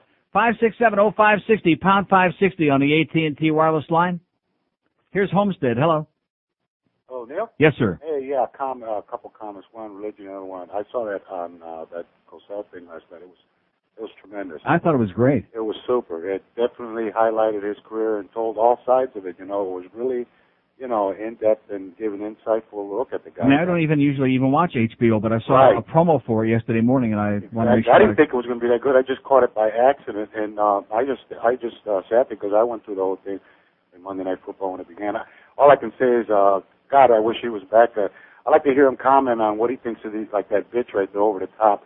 And then you see Hannah Storm and Leslie Visser. Oh. Yeah. The halftime they were on the sideline. Tragic. It's talking about the shoes and talking about interior decorating and the uniforms they're wearing. It's incredible.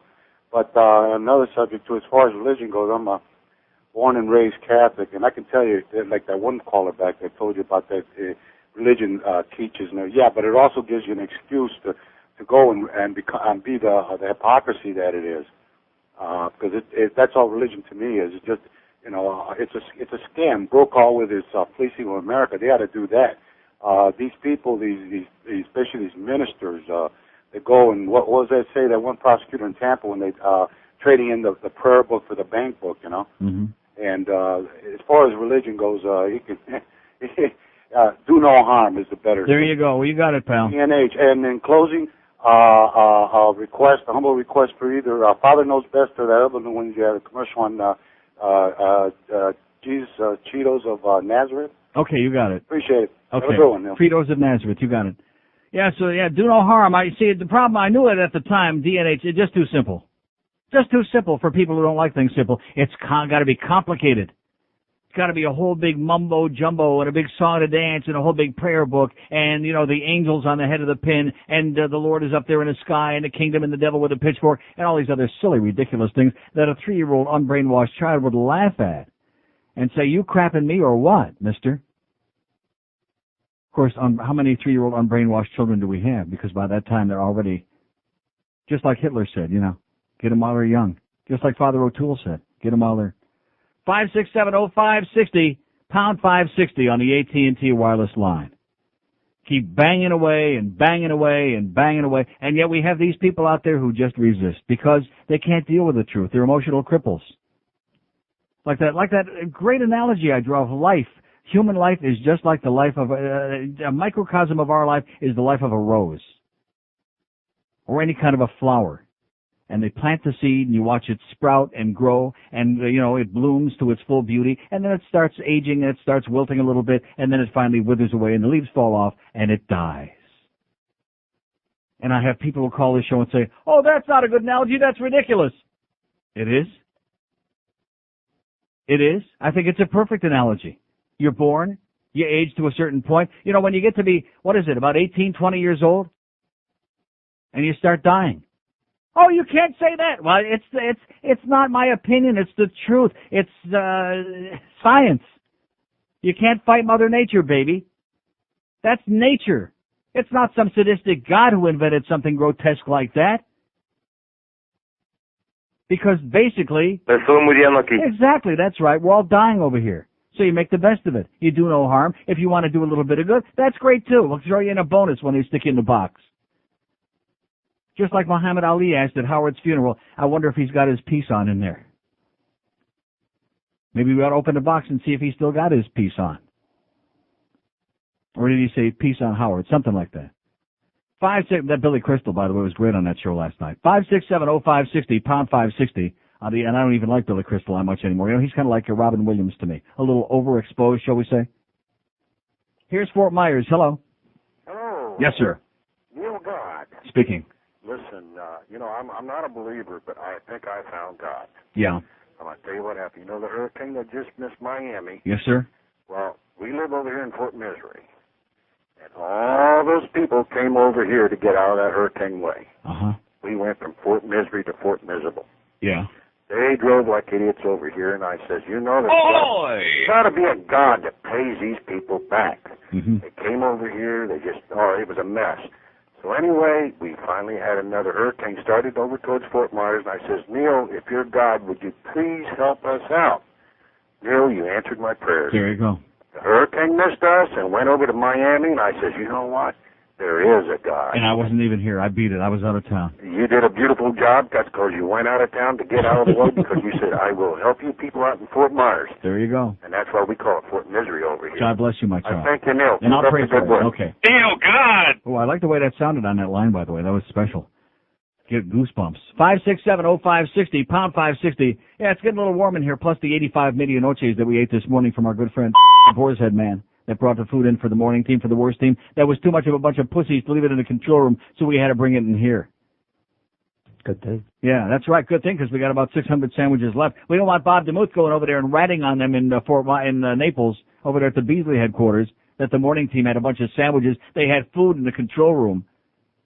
Man, you talk about a playground. You talk about a place, a level. We got the perfect program director, you know. He's perfect. No, seriously.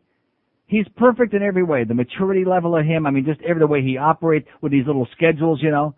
Perfect for a kindergarten. Here's Miami. Hello. Neil. Yes, sir.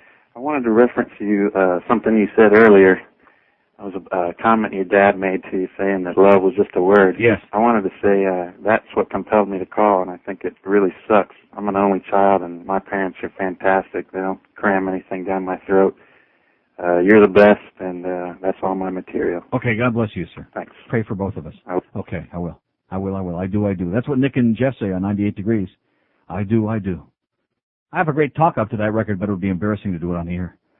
56705. Well, I listened to it in the car, okay, because I'm certainly not going to listen to this station. Hey, what do you think about that Aliquippa game? I'm sorry, not for me.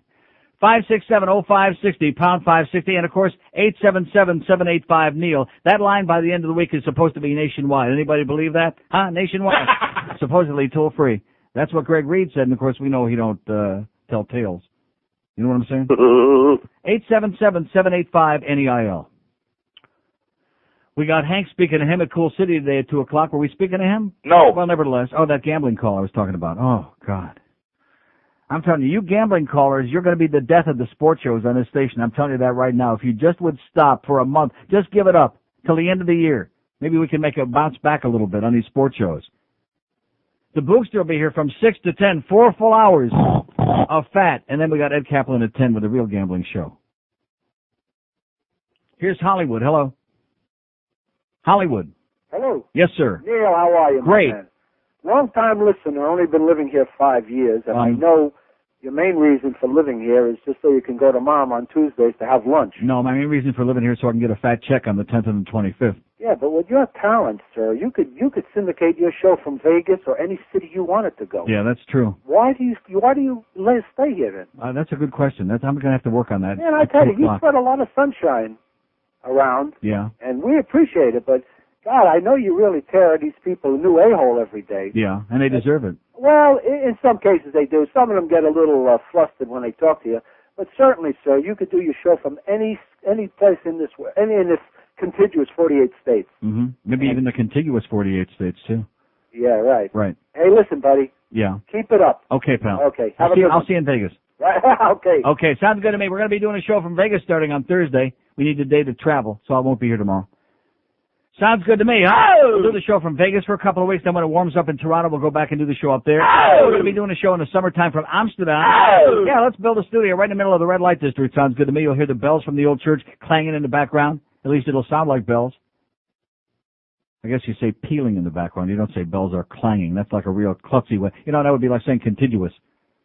5670560. He's a good guy, though. Nobody's perfect. Just look at me. And pound 560 on the AT&T wireless line. See, if only somebody had the balls, they can call you off the air all they want. If somebody would tell me about that whole fee from that golf tournament, but nobody now, mum's the word. Nobody will tell me anything. I'd like to find out how much, have they told you how much the fee was? No. Because if it's $1,000 a hole times 18 holes, that's $18,000. That's the range that somebody gave me when they called about how much they typically are. Yes, and how come there's no accounting of that? And in addition to which, why couldn't they tell you if they paid, if there was a hole fee and they know that for a fact, how could they not know what it was? You see what I'm saying? Maybe they accounted it under the table. Even Sherlock Holmes would have a tough time piecing together this scandal, which is exactly what it is. A major, major scandal, which would be a good lesson for you, Screw-Ann. Next time you and your cohorts put together one of these phantom golf tournaments, obviously now you'll learn to keep us the hell out, okay? And you can scam away at your heart's content. Just leave us and our charities out. Please. Here's Coral Springs. Hello. Good morning, Neil. Yes, sir. Or good afternoon, I Good should evening. say. Yeah, for that woman who thinks that you can't comment on the game unless you've played it, I have one name for her, and that's Harry Carey. You know, who thinks that there aren't some great people in the sport who didn't necessarily play the sport. Yeah. What about Mel Allen? Mel Allen. What about Red Barber? Sure, you can go on and on and on. The woman is just a. What about Bob Prince? You know, there seem to have been two What about people. Bill Hewitt? When I was growing up, What there about seemed, Joe Bowen? Oh, well. What about Mike Lang? Good point. Yeah. There seems to have been two people in this world. What People about Jeff who got Howard Cosell and people who didn't get Howard Cosell. Right. You know, and I always got Howard Cosell. I liked what he was saying. He was great. But sports he was the one guy that had the balls. He made his whole fame with the Muhammad Ali and covering boxing. But he was the one guy that said it should have been banned and it should have been stopped because it was barbaric and it was disgusting. And he retired from it and didn't want anything to do with it. But you know, sports still are pretty seductive, and it's easy to make a hero out of a player. You know, and one of my heroes died yesterday, Walter Payton. And but he was a hero. He was a real superstar. He really was. There's nobody like Walter Payton playing football today. There's nobody even in his league today. No, but you know, there is maybe Dan Marino. I don't know. No. You don't think so? No. I can't think of a name either. It's kind of hard to compare running backs to quarterbacks anyway. But anyway, Neil, in a few years you can do your show from Rome, and we'll listen on the internet. Okay. Okay. And have a great day. Am I going to be in Rome in a few years? No. But whatever he says. Okay. Maybe from the Vatican sounds real good to me, huh? Come on, Papa. I'll wear the schmott on alternate Tuesdays. How's that sound? 56705, or just like on our Best of Neil CDs and cassettes. You got Neil there with the mitre, and I think I look lovely in that outfit. That's me. The Neil Rogers Show. Sports Radio 560 QAM. We're the guys who did that song about the girls of summer. And someone bet us that we couldn't do a song that was dumb. I like to kiss my wife with a cyclist while down with Johnny Bench. I eat eggs sitting on one leg. This is summer, yeah, it's summer. I buy sweatpants at Abercrombie, bitch. The rumors make me itch. If we did a song that is dumber, we were dumber. I scratch my butt with a nail file. Hate linoleum like ceramic tile. People always sit on banana peels. Monty Hall said, let's make a deal. I wear contact lenses underneath my eyelids. That's only rather just no trick of the kids. Don't get bit by a dog if you think it has rabies. Every Thanksgiving, eat lots of yummy gravy. Just the other day, I got a canker sore. Do you think Bill Bradley can beat Al Gore? I sing the first rhyme that comes to my head. I'm a big fan of Right Says Fred. I send email on my brand new computer. People who drive to work are commuters. The other white meat is better known as pork. Singing this song makes me sound like a dork. I can't believe it's coming out my lips. Can't believe that it's the hit. Smoke the bumble. I wrote this song so it's dumber. A lot dumber. Almost forgot to say I would grab me a bitch. 1231 is 560 WQM. I'll tell you, they can't sing and they sure don't look too good either. 5670560, pound 560 on the AT&T line, 877-785-NEIL, 785-6345 on our Florida line, which is kind of like, yeah, the excitement wore off after last week. Here's Boca. Hello. Is this Boca? Sounds like it to me. Hey, ay Dios mío. See. I'm a Julio long-time listener, first-time caller recently. I haven't been keeping track, but I miss it when you talk about hockey and get really excited about it. And I know the only thing I'm excited about this season is that I think we're going to peak at the end of the season, maybe get some playoff wins finally. You know. We? Panthers. Oh, you mean the Panthers? Yeah. And so I meant the Leafs. And this is a good subject about the religion that, this religion is just a way of keeping the power in the power, just like the economics, just like the power in the insurance. Money. Right. Yeah. So it's pretty big, a lot of problems we got to face, and you're one of those people that's going to help us get rid of these problems. Well, God bless me. Father O'Toole, God. Okay, and go Leafs go. And closing, I'd like to request something from somebody going to make me laugh. What is it? What did you just say? Something that's going to make him laugh. How's that? That work for you? Okay. Well, he's depressed, okay? The Panthers lost a couple of games. He's depressed. A couple of suspensions. You ought to be very happy about Chris Wells' suspension, by the way, sir. We're safe for 4 games. 5670560, pound 560 on the AT&T wireless line. We got 400 open lines here, an hour and 27 minutes to go until the humper comes along from Cool City. Here's a mobile in Miami. Hello. Hello, Neil. Yes, sir. I'm sitting in a very big edifice hospital in downtown Miami, looking at another edifice across the street. Yes. And You're sitting in an also edifice, yeah. Edifice. And your name is Rex? It's a hospital. Yeah. And there's a lot of sick people in all of these buildings and also Mount Sinai. And so I figured, well, I'll go downstairs. There's a little room, like it's called a chapel. You know, it's like I went in there. Maybe I can make a complaint because I've been here since 3 in the morning. About what? A complaint because we've been here 3. Surgery's supposed to be at 7. Now it's 1. We're still not having surgery for So you my go wife. to the chapel to make a complaint about your I was surgery? going to go, and no one was there. Yeah. So that's proof that there is no God. Okay, well, good luck to you, pal, and maybe your things will work out, or maybe not. 5670560, pound 560 on the AT&T line, and 877-785. 877-785-6345 on our fabulous Florida line. That's as dead as a doornail. It's just as dead as Dayton Broward, and why not? It's all Florida. It's all the same big drooping peninsula. Why the hell not? Why would you expect to see any action in this state? Here's Miami. Hello. Hello. Yes, sir. Nathan, I retired 10 years ago. Nathan? Yeah, I retired 10 years ago. What an idiot. And he's calling again, like he's going to get on the air, this jackass. He retired, the walker. And he's calling me Nathan. See, that's what happens, okay? Too much of that monkey business starts affecting your mind. I think they call it syphilis is what that is. 5670560, pound 560 on the AT&T wireless line. All of a sudden, out of nowhere, after 2 years plus on this radio station, and this malcontent, this misfit, this walking, talking geek has decided he's going to grace us with his presence. No, thank you. El Paso. Here's Miami. Hello. Hello. Yes, sir. How's it going, Neil? I don't know, kind of in and out. Yeah, I hear you. I got a question for you. Where do most of these people expect you to go? What other city do you think you could, market your talent? What does that mean? Pretty much, I mean, you got a lot of different topics you got to, you could talk about here in Miami. I mean, other than here in New York, maybe L.A. I mean, look at how boring all the other places are. Exactly. Miami is such a live wire place. Yeah. Not live wire, but a lot of different things you could talk about. Yeah. A lot of, big melting pot around here. You could, It's a big melting pot? I think so. No, it's not. You don't think so? Who says it's a melting pot? What does that mean? Well, I mean, we have a lot of illegal aliens here. Does that mean a melting pot? It's not yeah, a but I melting mean, pot. it's a melting pot is where people assimilate, where they congregate and they have something in common. This is not a melting pot. This is a place where everybody is divided. This is a house divided. Yeah, but apparently, I mean, there's different topics. I'm just saying different topics you have to, you could talk about. I mean, how many people, with your, other than you and, maybe what's that guy from New York? Yeah, whatever his name is. Yeah, And what is it? The guy was talking about my doing the show from somewhere. What difference does it make what I'm talking about if I'm sitting in Vegas? Yeah, but exactly. But what are you going to go talk about in Vegas? What are you going to go talk about somewhere else? I mean, up in Fort Myers, for God's sakes. I mean, I think we keep you busy.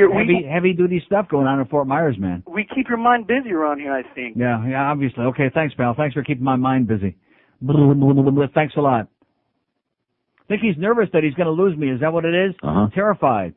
Send him one of those blow-up dolls, okay? And a can of KY. 5670560, pound 560 on the AT&T wireless line, and on the out-of-town line, the big Florida line, 877-785-NEIL. They're spelling it wrong, probably with a K. 785-6345, especially like that guy that's sitting in a hospital with his Oedipus complex. Here's Mobile in Naples. Hello. No, Mobile in Naples? That's you. Hey, how you doing? Okay. Listen, this is the Old South, God's waiting room. We've got a colored neighborhood over here, and they stay in that neighborhood. And it's interesting. It's the Old South. And OJ, he is his own reward. OJ's only chance in life is to move to Jamaica and work at a goddamn hotel. Yeah, man. You know? Yeah, That's his only chance. That's where I'm at. Okay. That's where we're going to stay. Okay, pal. What do you think? Good luck to you. You'll need it. 5670560, pound 560 on the AT&T wireless line. It's great here. And of course, he's probably talking like that because he hangs out with the Beasleys. That's probably why he's talking like that. He probably used to be like a real normal, ordinary guy until he encountered the Beasleys. 5670560, pound 560 on the AT&T line, and 877-785-6345 on the out-of-town line. Yeah, there's so much to talk about here. There's just so much going on here, man. It's a live wire play. Oh, yeah. We got another storm coming in, some more rain. That's pretty exciting. Yeah, we got another little storm coming by. Katrina, whatever the hell it is. Got to keep those weather fairies busy. 22 till 1 at 560 WQM. Hi, this is Bill Zipford. Go to WQAM.com for all the latest Dolphins information and your chance to win great prizes playing Beat the Broadcaster. Sports Radio 560 WQAM. Holy cow, Aaron's coming. If your party snacks taste like hell, this year at Christmas serve Jesus of Nazareth. Your guests will say, holy cow, when they bite into these sinfully rich treats. And Jesus of Nazareth come in a variety of flavors, from jalapeno to hallelujah. Get the snack he would have liked, and the taste worth praying for. Jesus of Nazareth. It's your salvation this Christmas. There's a Jesus of Nazareth shop on Business Loop 80, right next to Chrysler Almighty Motors. 17 to 1 at 560 WQM. We got a spastic crowd out there today, boy. They're here. Every line will be lit up, and then they're gone. And then we go into the break, and they're definitely gone. We got one call on there. No, it's in Fort Lauderdale. Hello. Hello, Neil. Yes, sir. You're red. Me and Kent were having sex, and yeah, great. Okay, like I said, no lines on board. And, it's interesting. Every now and then, we wind up hearing from one of Norma Kent's old boyfriends, and all of a sudden it becomes like an epidemic, like the one last year from Indiana, that very good-looking but psychotic, drug-induced young man. Every now and then, one of these people discover this show, and all of a sudden, day after day after day, bop, bop, bop, bop, bop, bop, bop, over and over again. Norma, get control of your herd over there, will you please? Oh, my God. Whatever happened to Saul Foose, huh? What happened to my good friend Saul Foose? Maybe they let him out again, huh? He's on the outside. I need him desperately. Get me out of this horse and buggy town. Sit here begging for, like that guy that called before, that Julio. Oh, what would you do anywhere else? What would you talk about? Maybe if I went someplace else where there's like living and breathing people, I'd have a response instead of coming in 4 hours every day like it was the first day I was on a radio. Every single goddamn day is like the first day. And here on this radio station, believe me, it is exactly like the first day. With these four news breaks an hour that we do. So that every time you get a little momentum build up, all of a sudden they hear that sound, they hear that, and right away, we're gone, see ya. And then you start all over again. Show us, interrupt us. That's what this play is all about. Show us, interrupt us. Here's Fort Myers. Hello. Neil, man. Yes, man. Hey, O.J. Simpson would last 5 minutes in Jamaica. What is it? O.J. Simpson would last 5 minutes in Jamaica. Yeah, man. Yeah. And I'm a Schwartz, but I got to tell you, I hate the word African American. I wish that people would just realize that divides people more, When I went overseas, I never heard anyone overseas call me African American. They always called me the Schwarzer. American. Oh, Schwarzer's okay. And one day I was watching CNN, and the reporter was telling people that guy Colin Powell was coming on. She was like, he's an African American Caribbean American. I was like looking at Bernard Shaw, hoping he would turn around and just pimp slap her. Yeah, exactly. Just beat the crap out of her right there. All right, have a good. And back to you. Yeah, man. Like I said, stop with the labels already. Stop labeling yourselves like some kind of compartmentalized human being. It makes me nauseous. It makes me sick to my stomach. And whatever the media, whatever the establishment comes up with, very dutifully. In fact, the lower the groups are on the totem pole, like black people, the more immediate they are to grasp on. Oh, yeah, yes, sir, whatever you be calling us, sir, that's okay. It's better than nigger, okay? So whatever you call us, it's okay. African-American, my big, fat, bloody Rectum. ass. 567-0560, pound 560 on the AT&T wireless line. Here's the mobile in Pembroke Pines. Hello. Hey Neil, how's it going? Okay, sir. This is your were you fudge packing guy? Yeah. I came out and saw you at the Pizza Loft last week, and I bought one of the buttons, and you signed it for me. Yeah. Where can I get a new one? Because the button had gotten stuck and it doesn't play anymore. The button got stuck and it doesn't play anymore? Yeah. I hate when that happens. Don't you though? Yeah. Where can I get a new one? I don't know. We're going to be a week from Saturday, the 13th. We're going to be at Specs down in Coral Gables, down by the U of M on Federal Highway. All right. All right, I'll see you there. Noon to 2. Were you fudge packing? Okay, see ya. His button is stuck and it won't pop back out. Like I said, can't stand that. 567-0560. Yeah, you're probably pushing too hard, like the seed said. 567-0560, pound 560 on the AT&T wireless line, and 877. Oh, here's a mobile in Fort Myers. Hello. Hey, Neil. Yes, sir. How you doing? Okay. Hey, when you go, maybe they can bring Lassiter back to town. Yeah, there you go. Yeah. No? I don't think so. Okay. That's it? That's your material, sir? That we're paying for on this line? That's why we got line 9. Maybe they can bring Lassiter back to town, Mr. Terminal, Mr. Coma-inducing. And like I told you, that's why I can't stand that breed of people from Orlando, especially Orlando. They're much worse than even Tampa. That's all they want to talk about from Tampa. They think that we're doing a show, not a radio show, but a show about radio. Yeah, a radio show about radio. Oh, that real radio. We don't care about real radio or unreal radio. Nobody here gives a flying crap about any radio stations in some Mickey Mouse little place like Orlando, okay? Nobody cares. And the same with Mr. Tedious Suicide Inducer. 567-0560, pound 560 on the AT&T line, 877-785-NEIL on line 9. Here's a mobile in North Miami. Hello. Hey, Neil, how you doing? Okay. I am just dumbfounded after all these years how many so-called intelligent scientists, thinkers out there can be so brilliant in their field of life, but yet so ignorant when it comes to religion. Mm-hmm. Some of the smartest people in the world believe these fairy tales. Right. Well, because it's like a little compartment of their mind that's closed. They can't open it up again. It's very hard. How could somebody who's intelligent, who's a scientist, not say to himself, "Hey, let me just sit down and think this over for a second"? They don't really. Oh, some of them do, yes. I mean, I'm Jewish, and I grew up and I went to Hebrew school, and I learned all about it. Oi! But at a point in my life, I said to myself, you know what? How the hell do we know all this crap in the Bible happened? We can't even figure out exactly who shot Kennedy 30 some odd years ago. Yeah. But yet we know thousands of years ago. We just had to forget about 36 years ago. How about the plane that just crashed over in the Northeast there off Long Island? Absolutely. We have no idea what happened. It said it's going to take a year and a half, and maybe they'll be able to find out what happened. Maybe. Think of the forms of communication back then. There was nothing. It was word of mouth. All this is word about. People say, "Oh, it was written in the Bible." Well, who wrote the Bible? Men. When was the Bible written? Years after all this crap happened. And I wonder if Moses had a ballpoint pen to write on those tablets. Oh yeah. You ever try writing on a tablet with ballpoint pen? Ask I any guess he Christian. scratched it out. When in doubt, he scratched it out, which must have taken a long time to write all that stuff, by the way.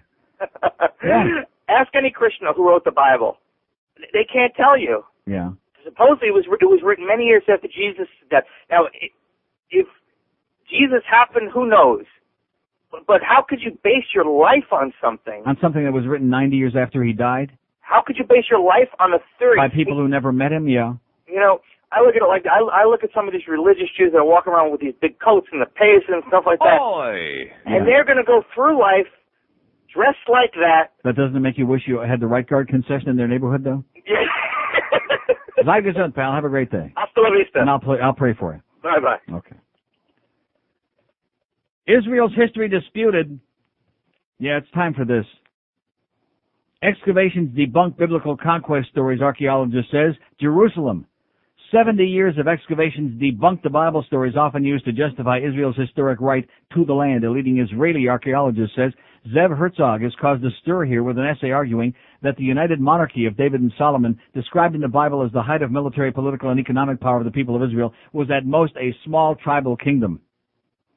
The excavations also indicate that the ancient Israelites were never in Egypt, did not wander the desert, did not conquer land in military campaign, and did not pass it on to the 12 tribes of Israel, says Herzog, an archaeology professor at Tel Aviv University. Herzog, who has conducted excavations to try to confirm the Bible stories, says the findings he writes about have also been known for decades. But they've been ignored for fear they'll undermine the legitimacy of the Israeli state established after a 1948 war against the Arabs. Palestinians, more than 2 million of whom are now refugees, describe the war as a military land grab, as George would say. Settlers also used the biblical stories to legitimize Jewish settlements in the biblical land of Judea, now the West Bank, which Israel occupied in the 1967 Six-Day War. The blow to the mythical foundations of the Israeli identity is apparently too threatening and is more convenient to turn a blind eye, Herzog writes in an essay published yesterday in the highbrow Haaretz magazine. Any attempt to question the reliability of the biblical descriptions is perceived as an attempt to undermine our historic right to the land and as shattering the myth of the nation that is renewing the ancient kingdom of Israel, he adds. It's time for archaeological findings to displace biblical myths, he says. Both religious and secular Israelis have denounced Herzog's thesis. It's an insult to the honor and integrity of history, said Hanan Portat, head of the right-wing National Union Party, which strongly supports Jewish settlements on the occupied West Bank, of course. Rabbi Shalom Gold, who teaches at Jerusalem College, dismissed Herzog as someone who will get his little moment in the limelight and then pass from the scene. Yosef Lapid, head of the staunchly secularist Shinui Party, described Herzog's essay as cheap pursuit of sensationalism. Support did come from Israel's education minister, Yossi Sarid, who said he might make the findings part of the curriculum if they're found to be academically sound. Herzog says archaeologists have long tried to verify Bible stories that point to the origins of the Israelites. Many ancient Egyptian documents remain today, but none mentions the presence of the Israelites in Egypt, Herzog writes, nor do they mention the exodus through the desert, which some argue occurred in 1445 BC. In the Bible, one of the major events that shaped the people of Israel is the story of how Joshua led them into conquering the land from the Canaanites. That includes the story of the toppling of the walls of Jericho and the conquest of the city of Ali. But excavations found that at the last part of the 13th century BC, the agreed-upon period for the conquest, neither Jericho nor Ali existed, Herzog says.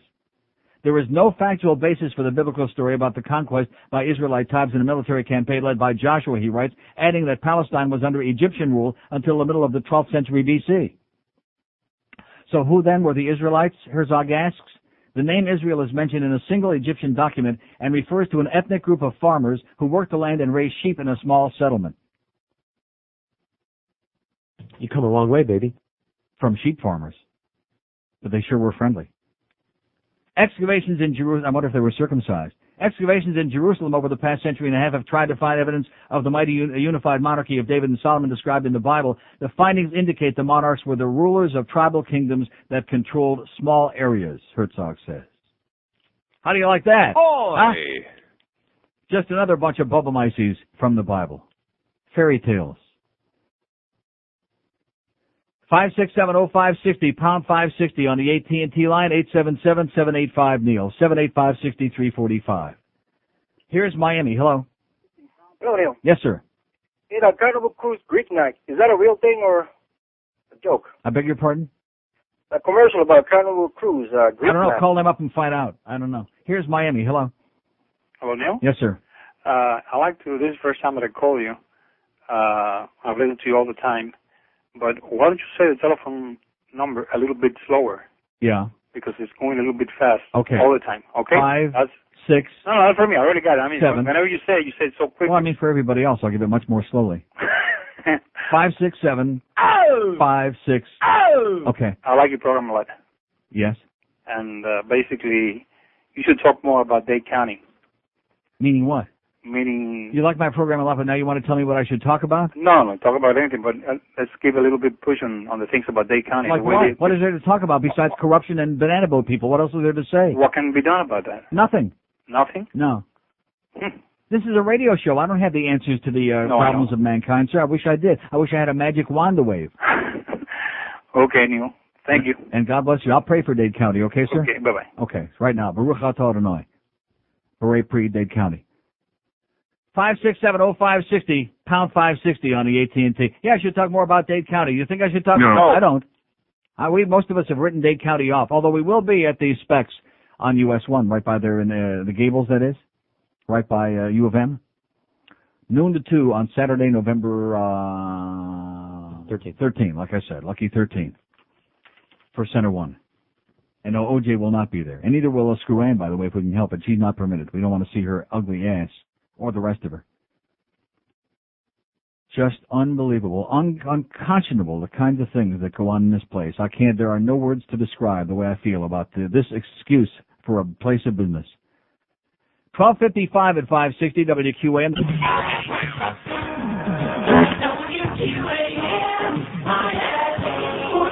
Hey, buttheads, it's a 1 to 2 hour.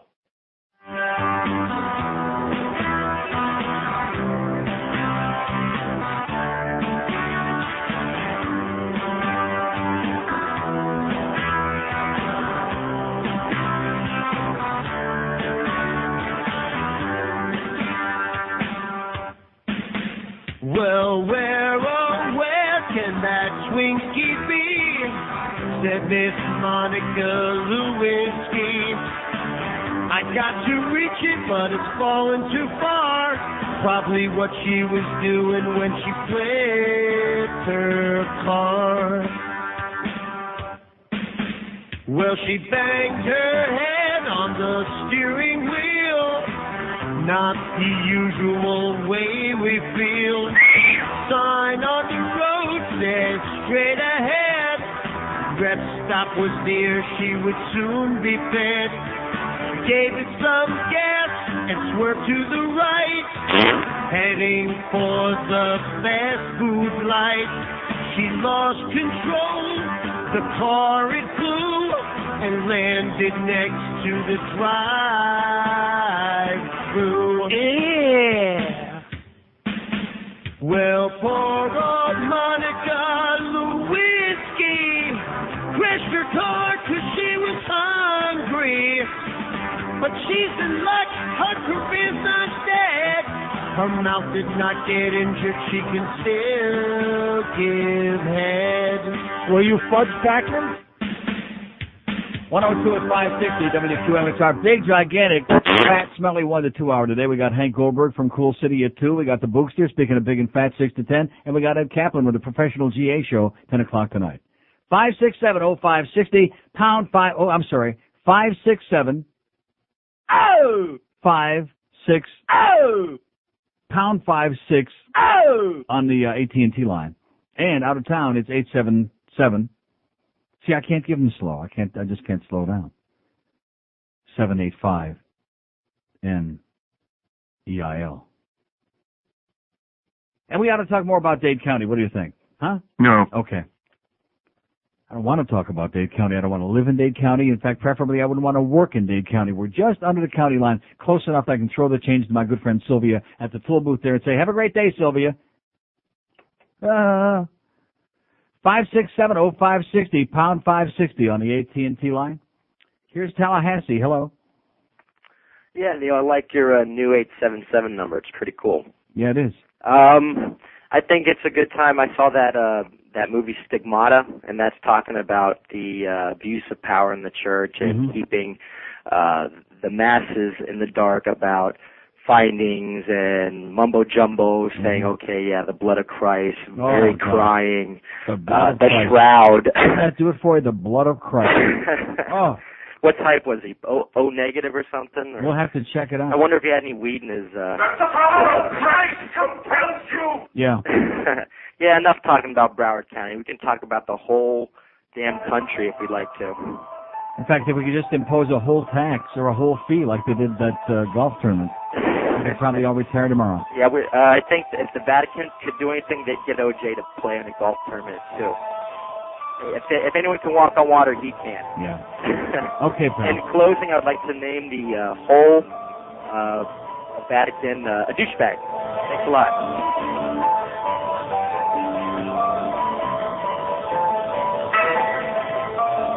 That's what the world needs, baby. A gigantic exorcism. When in doubt, cleanse it out. 5670560, pound 560 on the AT&T wireless line. DNH, do no harm. That's it. Very simple. Oh no, well the Bible says, yeah, okay. Keep complicating things, man. The more complicated you want to make it, the more difficult it becomes. Here's Plantation. Hello. Plantation. Hey, how's it going, Neil? Okay, sir. Hey, man, I wake up to you every day. I set my alarm clock so I can hear you in the morning, and it's just a trip, man. Listen to you. I just want to say that. Yeah. Just a couple of comments, man. All these people talking about how the world's going to end and all that. I mean, most of them are like religious people, and like, you know, Arabs and Jews and Muslims and Hindus and Protestants and Catholics. Yeah. And it's like, you know, they're the ones that are doing all the fighting, you know. And the other shame was like the Pope in America, you know. He came over here to like stop the death penalty or the execution of He interfered in the internal affairs of this country, sir. He interfered in the execution of a murderer in Missouri. Yeah. In misery. And what happened is, or what I look at anyway from the outside is like, you know, it's just hypocrisy. I mean, here the Pope is, comes over here, tells everybody to stop it. Next thing, a couple of days later, they execute the guy. I mean, these are some of the most religious people in America in the Midwest, you know. So, I don't get it, man. Me either. You get it, George? No. No. 5670560, pound 560 on the AT. But I'm telling you, the good stuff, this happens all the time. I can't stand when this happens. The really good stuff comes in and we didn't get any. We got our sandwiches this morning from the Boar's Head guy, but the really good stuff came in and we didn't get a goddamn bit of it. Not even a sniff. Here's Key Biscayne. Hello. Oh, Key Biscayne. Yes, sir. Hey, Neil, how are you? Okay. Love the show. I'm your reporter on the field here. Just a couple little breaking news. There's a plane that just went down, a little Cessna in West Fort Lauderdale. Mm-hmm. And by the way, they said that also Payton didn't die of his liver thing. He died of cancer. Right. I just thought I'd read that out. I didn't know if anybody knew that. Also, just well, why wouldn't we know that? Oh, well, just, you know, I don't know. I guess I was wrong. You are brilliant. You are God. No, it's not God. It's in the newspaper and it was on the news last night. I mean, if you watch it, you're right. I understand. I understand what you're saying. All right, but the Cessna thing is, just in case it was all full of weed, would you have a request, 2 joints a day for me, please? Okay, have a great day. Oh, you know something? I'm going to play music. I mean, these people have got nothing today. Well, what just happened with that black line you had on there? What was that? You got somebody that's in love with you keeps calling, so. Oh, the black line out because I hung up on it really fast. Oh, no, that scares me when I see that black line. Not that I want to get back into the racial stuff from yesterday again, you know, but I do have this thing about things black, like black cats, even like little black dogs. Sometimes I get a little spooked with them, especially when they leave too many deposits around. 5670560, pound 560 on the AT&T wireless line. Whatever happened to the fine art of verbal intercourse, man? Did we ever have it in this town? No. Maybe about 100 years ago. Did we have a real woman caller today? We had the crazy woman talking about how her son wanted to get the chicken soup in New York or whatever the hell that was all about at the Yankee victory celebration. And then we had the really crazy lady talking about Howard Cosell, too much off the top or something like that, about a bad haircut. That's it. That's the women we've had today. See, I want to say one thing. I don't know why I beg for women callers, because when we do get women callers, 99% of them are wackos anyway. Wackos and game players, which, oh, man. Remember I was telling you off the air that just not too many days ago about how all you straight guys have to put up with these game-playing women? No, do we? Oh, yeah. And, boy, do we have the greatest game-playing bitch in the world here at this radio station? Uh-huh. Yes, we do, boys and girls. I don't want to start with that screw-and business again. Let's play some little games. Let's manipulate. Let's get out the pictures again. Let's threaten people. Let's, throw a tantrum. You are the Antichrist, Screw-Ann. You are the scum of the universe, and that's a compliment. Here's Miami. Hello. Can I speak to me? I beg your pardon? Oh, I want to speak to me. Hey, Neil, how's it going? Can you speak to you? Yeah. Hey, Neil, I just wanted to ask you a question. Since you are... You want to what? I want to ask you a question. Oh. You thought I said X? That's what it sounded like there. Okay, I'm sorry. I'm glad you didn't say that. The Ebonics slipping out, you know. Hey, Neil, I want to ask you, you travel a lot, and comparing Miami's airport, I mean, what would you do if you were put in charge of that in order to give it a makeover? Nuke it. Seriously? I mean, what I would do is like, bring some outside people there who aren't paying off people to be on the inside to get the concessions in there. Bring in some really good, like make a food court like they have in a real restaurant. But that's not going to happen. I was told just not too many days ago that they're bringing in some guy who's, smearing this one and smearing that one, who's got all the rights in there, and he's going to bring in his own stuff in there. I take it you read the articles that were in the Yes, Herald I did. last week. Uh-huh. And finally they did Scandalous. something. Finally they did something good. Yeah. Hey. How come they waited all these years though? This is not a news story. It's been like this for 20 years now. Yeah, I heard a lot of good things about Amsterdam's airport, Schiphol. Schiphol, it's great. Yeah, I heard a lot. Huge. And you talk about shopping. I mean, they've got just dozens and dozens. I mean, you can shop for anything in their clothing and food and books. I mean, it's phenomenal. It's an enormous place. And it keeps expanding all the time. And they got their own train station in there. You get out, from your plane, you walk not too far, and you get on the train that takes you right downtown. That's a real city, man. Yeah. This is make-believe. Yeah, I think it is. Hey, a lot of people, man, I mean, I heard also that they're going to start those Vegas flights out of Miami on National Airlines. I asked Bob Lincoln that the other day again, and we keep hearing they're going to do this, they're going to do it. And something was supposed to start in December. Don't hold your breath. Yeah. Don't hold your breath. I took your advice. I rented The Hitcher, and that was actually a very good movie. It is great. I mean, here's what made me ask this question. When was the last time you saw a black person hitchhiking? A black person hitchhiking? You never see it. I don't see anybody hitchhiking anymore. Well, yeah, I mean, that sort of died out in the late 70s or 80s thank God. and stuff. But, I mean, that's just one of those questions I ask myself. I never see that. Okay, well, we'll try and go out and find some after the show. Okay, Neil. Bye. Okay. What do you say? He got lost in the middle of the spittle there on Rutger Hauer's chin. 5670560. By the way, FX sucks, okay? You people at Fox, your FX movie channel sucks. Well, I mean, talk about a bunch of pussies. Watching that thing in here one day last week, and they bleep out the part where C. Thomas Howell goes in there and spits right there on Rutger Hauer's puss. I mean, that's like a very poignant, that's an important part of the movie. I mean, it's symbolic, and it can mean to you whatever you want it to mean, but it's, got something. I guess that's what they're afraid of. Assholes. It's 11 after 1 at QA. Dolphins, Hurricanes, plus Sunday and Monday Night Football. Your football superstation is Sports Radio 560 QAM. Yank it, baby!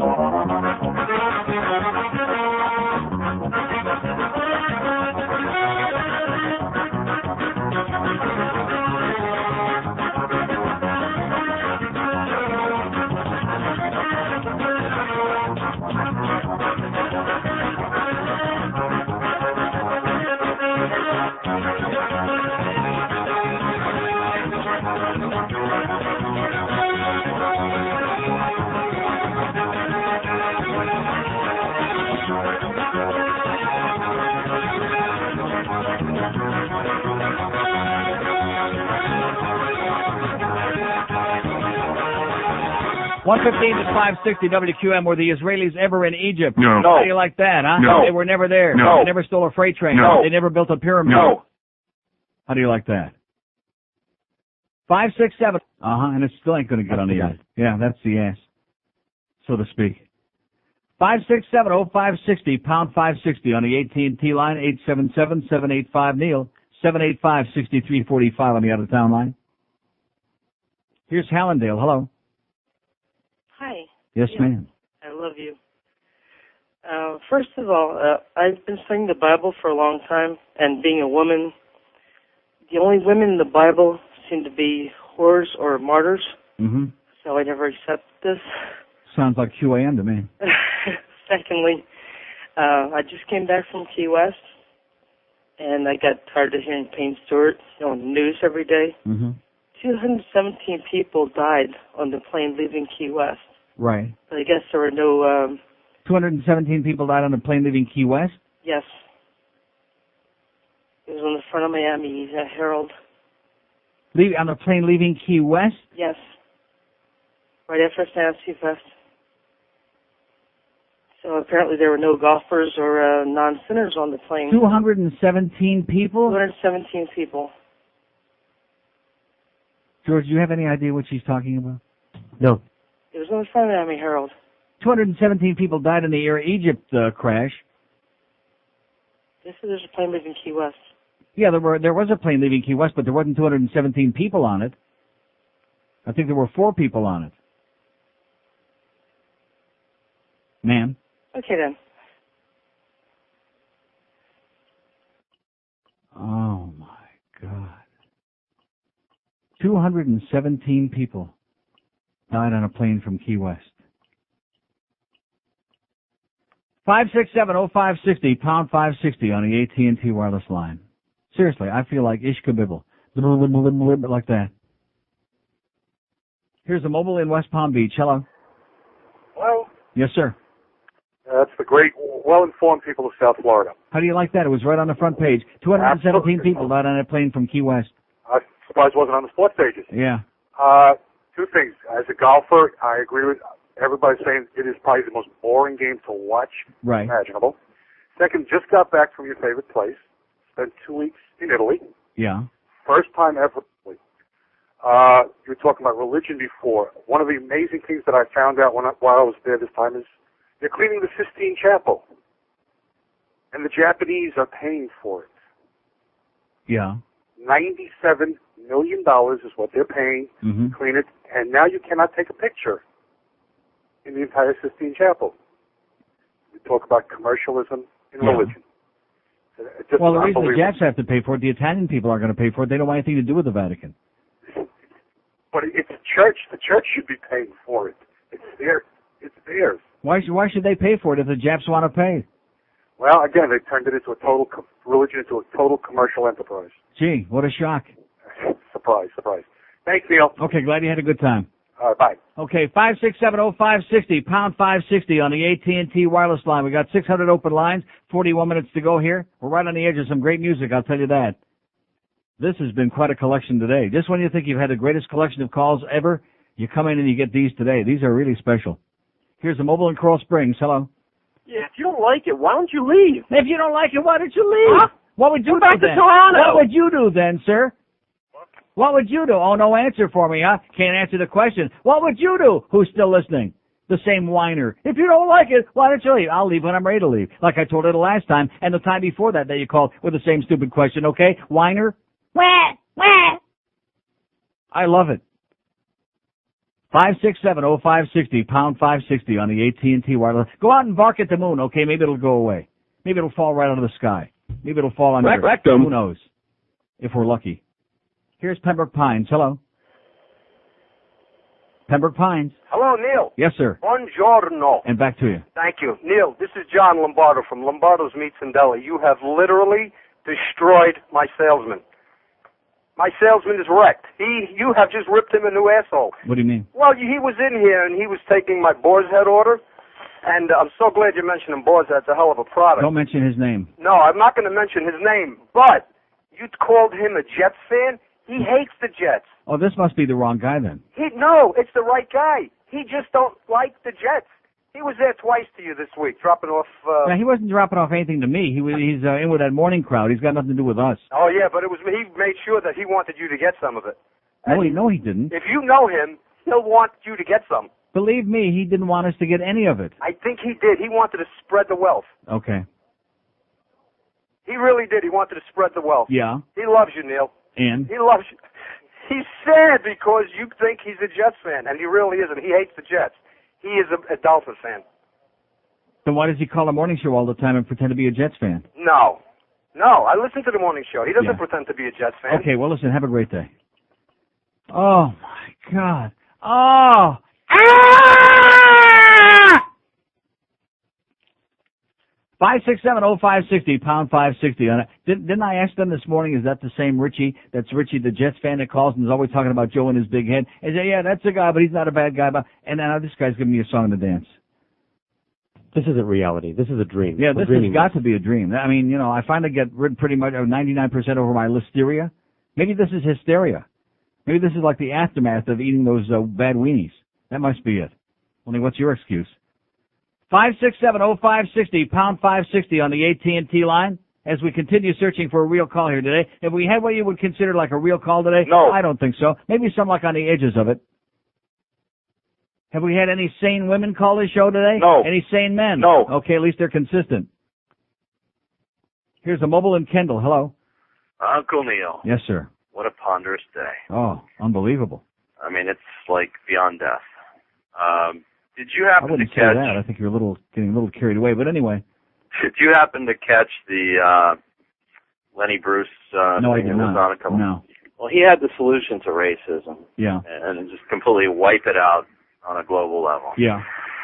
Basically, he said that... What was that? Are you like in the toilet or something? Yeah, no, it just passed the truck. Oh. His thing was if everybody in the world would just start boinking everybody else. Uh-huh. Oh, they already are. We'd all be the same color. Yeah, they already are. And then racism would be like out the window. Mm-hmm. And then these people who see color, would see no color anymore. Yeah. You don't like that, huh? No.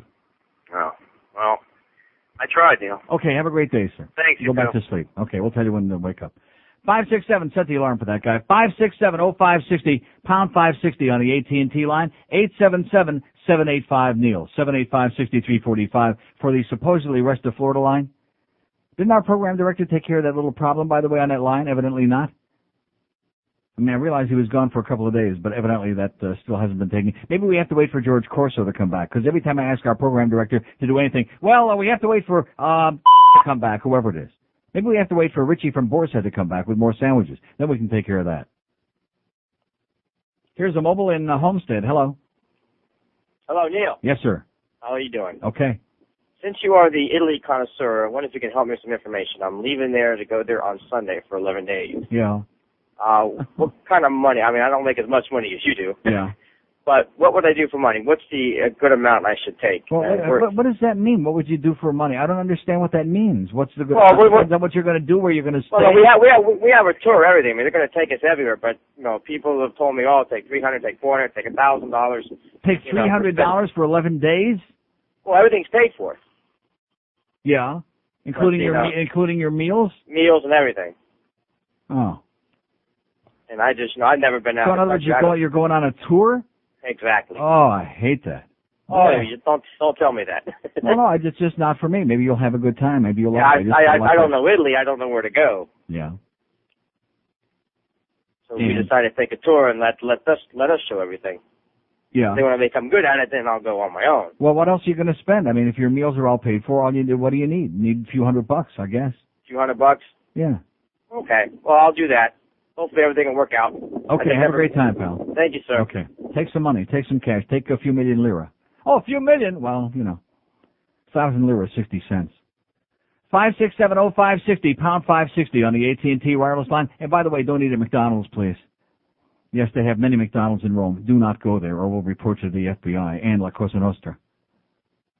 Here's Hollywood. Hello. Neil. Yes, sir.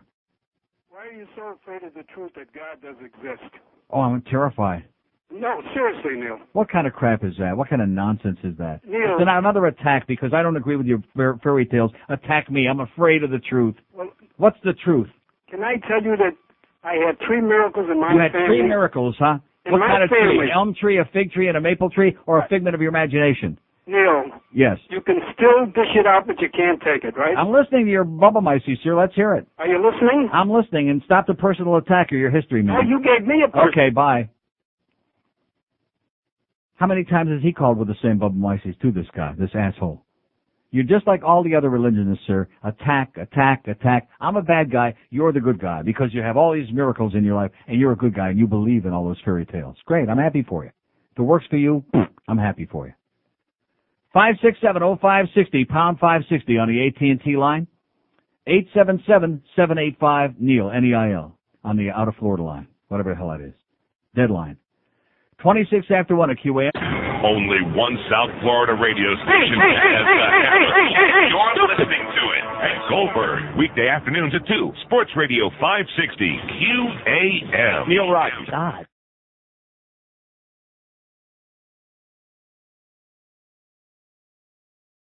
By the Offspring. Dr. Brennan? 1, 2, 3, 4, 5, 6. Yes. He needs some cool tunes, not just any will suffice. But they don't have ice cubes, so he bought vanilla ice. Now cruising in his Pinto, he sees homies as he taps. But if he looks twice, they're gonna kick his lily. Now he's getting a tattoo. He's getting ink done. He asked for a 13, but they drew a 31. Friends say he's trying too hard, and he's not quite hip. But in his own mind, he's the dopest trip. Give it to me, baby. Uh-huh. Give it to me, baby. Give it to me, baby. Give it to me, baby. No. 131 at 560 WQM. A little technical problem here at the beginning because I'm under a lot of stress here today. Am I under a lot of stress? No. Well, that's a good excuse. Well, I'm potching around because that new disc we got is just unbelievably bad. Just tragic. 567-0560, pound 560 on the AT&T line. And, of course, this line here, the waste of time line. Hello. Like I said, here's a mobile in Fort Lauderdale. Hello. Hello. Yes, sir. Regarding the Jim Gray interview with Pete Rose last No. 5670, and by the way, Abe Lincoln's got a bad headache, okay? Regarding call up one of the sports shows, maybe they'll still talk about that, but I doubt it, okay? Yeah, exactly. Let's paint our eyes shut. In fact, I don't think I have to paint them at this point.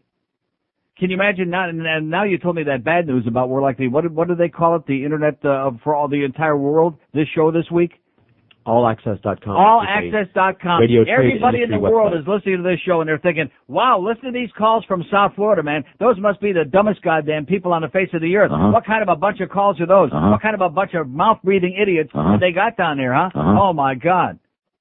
So we are doing a public service, and you're welcome, by the way, all over the world. Because what you hear, believe me when I tell you, is exactly what you get. Like that. Kind of like, yeah. Here's Miami Beach. Hello. Hello, Neil. Yes, sir. Good afternoon. And back to you. I haven't talked, I just tuned in. I heard you talk much about the election today. Why would I talk much about the election? I thought you had some, interesting comments about what's happening in Miami. I personally think, I'm going to vote against Greg Allowed and vote for Anna Squeak. Anna Squeak, yeah. Right in Kid Curry, too. Huh? Yeah. I think she'll be, at least, as I told you about a year ago, I still think she's got one of the most beautiful chests I've ever seen. Ass, not chest, ass. Beautiful ass. In fact, maybe her ass is where her chest is supposed to be. I don't know, but it's big. That's what Kid said. 567-0560, pound 560 on the AT&T wireless line. She's old news, pal. Old news. Here's a lady mobile in West Palm. Hello. Hello? Yes, ma'am. Hi. I want to tell Neil he should have as much luck in Vegas as I did. Yeah. I just won a Dodge Viper at the MGM. Wow. That's great. Yeah. I just wanted to tell you I hope you have as much fun as I did. I hope so, too. Thank you. Thanks. Bye. Bye-bye. She is my Dodge Viper. See, there is no God. You see that? Told you. She won a Dodge Viper. Wow. 567-0560, pound 560 on the AT&T wireless line. Here's Miami. Hello. Hi, how are you today? Okay. Okay, I just called to let you know that you have a great show. Yes, I do. And callers suck, but I have a tremendous show. You're doing a good job. I beg your pardon? You are doing a great job. I'm doing a spectacular job. I am. Okay. You believe me? Speaking of Dade County, can you tell me... Why do we want to do that? Can you tell me why those Cubans in Miami... Speaking of Dade County? No. The Cuban women in Miami, they don't smile, they don't wave. The Cuban what? Cuban women in Miami. The Cuban women's? Why they don't smile? Did you say the Cuban women's in Miami? Yeah, why they don't smile? Women's? Women. How many M's are you spelling that with? W-I? W-I? M-M? M-E-N. E-N-Z. M-E-N. Oh, my God. The women's in Miami, the Cuban women, they don't what? They don't smile, they don't wave. What happened? Because they're probably married to Cuban men. Oh, because they're oppressed. That's right. Yeah, they're under a lot of duress. Yeah, because the Cuban men are even under a little mini duress. Yeah, because the Cuban men do not allow Cuban women don't like Schwarzes is what George said. That's why they give you a sour puss. They don't like darkies. Sir. What happened to them? Yes, I'm here. Are you still there? Yeah, I'm here. They don't like dark folks. It's not even no. Cuban women. I'm telling you. Oh, really? They are that racist? Yes. But I'm not dark skinned. Aren't you dark? You sound dark. No. Well, how dark are you on a scale of 1 to 10? 10 being the darkest. About 9.5? Your complexion. You're my complexion, pasty? Yeah. With a voice like that? Where are you from? Fiji. Fiji? Yeah. You're the travel man. Okay. See you, man. Have a good day. And leave those Cuban women alone. Okay. Okay. Bye. Go hit on Anna Squeak. Oh, my God, this is great. 5670560, pound 5. This is my kind of show today. This is the meat and potatoes of this town, boy. I can lap this up with the longest tongue you ever see. I'm telling you. I love it. Want me to prove it to you? Here's South Miami. Hello. Uncle Neil, how are you? Pretty good. I just got in from Key West and I found out that Payne Stewart won the golf tournament. Yeah, he did. I wonder if that lady realizes what she said, or that's why I asked her 45 different times what she's talking about. 217 people died on a plane from Key West, and she just blim like that. Of course, she lives in Hallandale. What do you expect? Hey, listen, I travel all over Latin America. Yeah. For my job, and I have noticed one thing. I work on cargo aircraft, and a lot of the young men that come on there onto the aircraft to offload the plane love to play grab ass. Yeah. What's up with that? With who? With you? With each other. Oh, I see. Well, what's wrong with that? It's better than putting hand grenades in the overheads. All right, love your show. Something's got to blow up. Okay, have a great day, pal. Okay, something's got to blow sometime, baby. Squirt. That's right. Oh, you ought to see the stuff that goes on at MIA late at night. I can only imagine. I think I'm going to hang out there. I'm going to the airport tonight about 10:30, 11 o'clock, and just hang out in the tea room and just kind of like see what's going on. Take a little peek out of the corner of my eye. See some of the action going on over there, especially in that Concourse H stands for homo, I think is what that Concourse H is all about. You know what I'm saying? Homo. 5670560. Well, of course, they're all Latinos, so what do you expect? And pound 560 on the AT&T wireless line, or as they do at the airport, just pound this as often as you can. 22 before 2 at WQAM, the home of total inhospitality and home of total, that thing with the golf tournament. What I wouldn't give, just so that we never would have been involved in the first place. My instinct told me, just say, no. Oh, and you know what? Wasn't it great? Who was it that said the other day in that great Republican debate the other night in New Hampshire, the way to solve the drug problem is just go back and do what Nancy Reagan said. Just say, no. Yeah, there you go. There's a real mature adult answer for you. There's how to solve the so-called drug problem, is just tell the kids to say no. No to drugs, no. to sex, no. to crime, no. to violence, no. to anything bad. No. There you go. Wow. Thank God for the Republican Party coming forward with these really great messages for the new millennium. Thank God for them. 22 till 2 at QAM. Live from the Boca Del Mar No Jews Allowed Country Club, it's the WQAM Charity Golf Tournament. Hi, I'm Hannibal Lecter. I'm Buffalo Bill. We're here to provide you with all the play-by-play and action. All right. OJ is addressing the ball. Hello, ball. And he swings at the right spectator. We're not playing golf. Now leave me alone. Swings the head. Oh, what a slice it is. David Berkowitz is lining up his putt. He puts the ball in the basket. John Wayne Casey is attempting to bury his balls.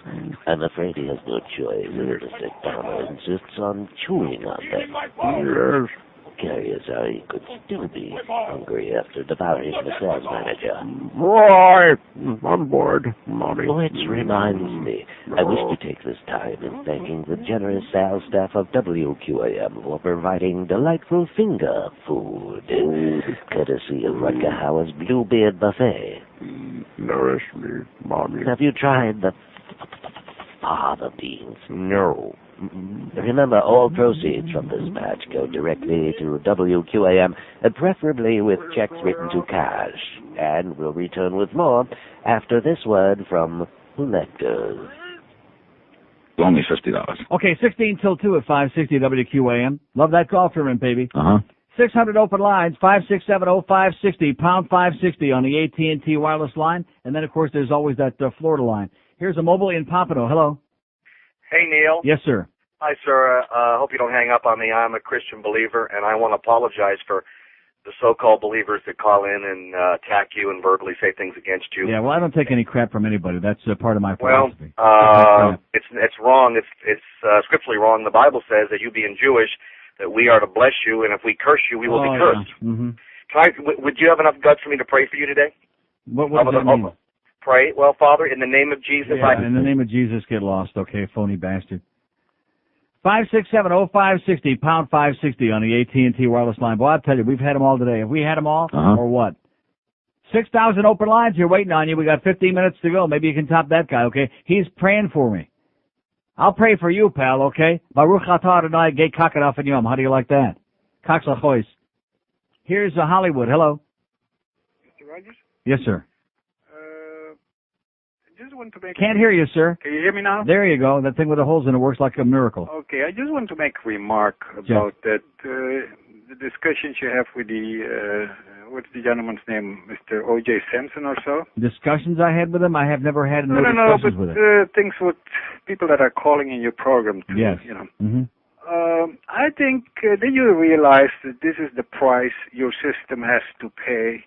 But what do you mean my system? What is your system? No. I have, you are an American citizen. I'm not. What citizen are you? I'm from your second home place, from the Netherlands. Oh.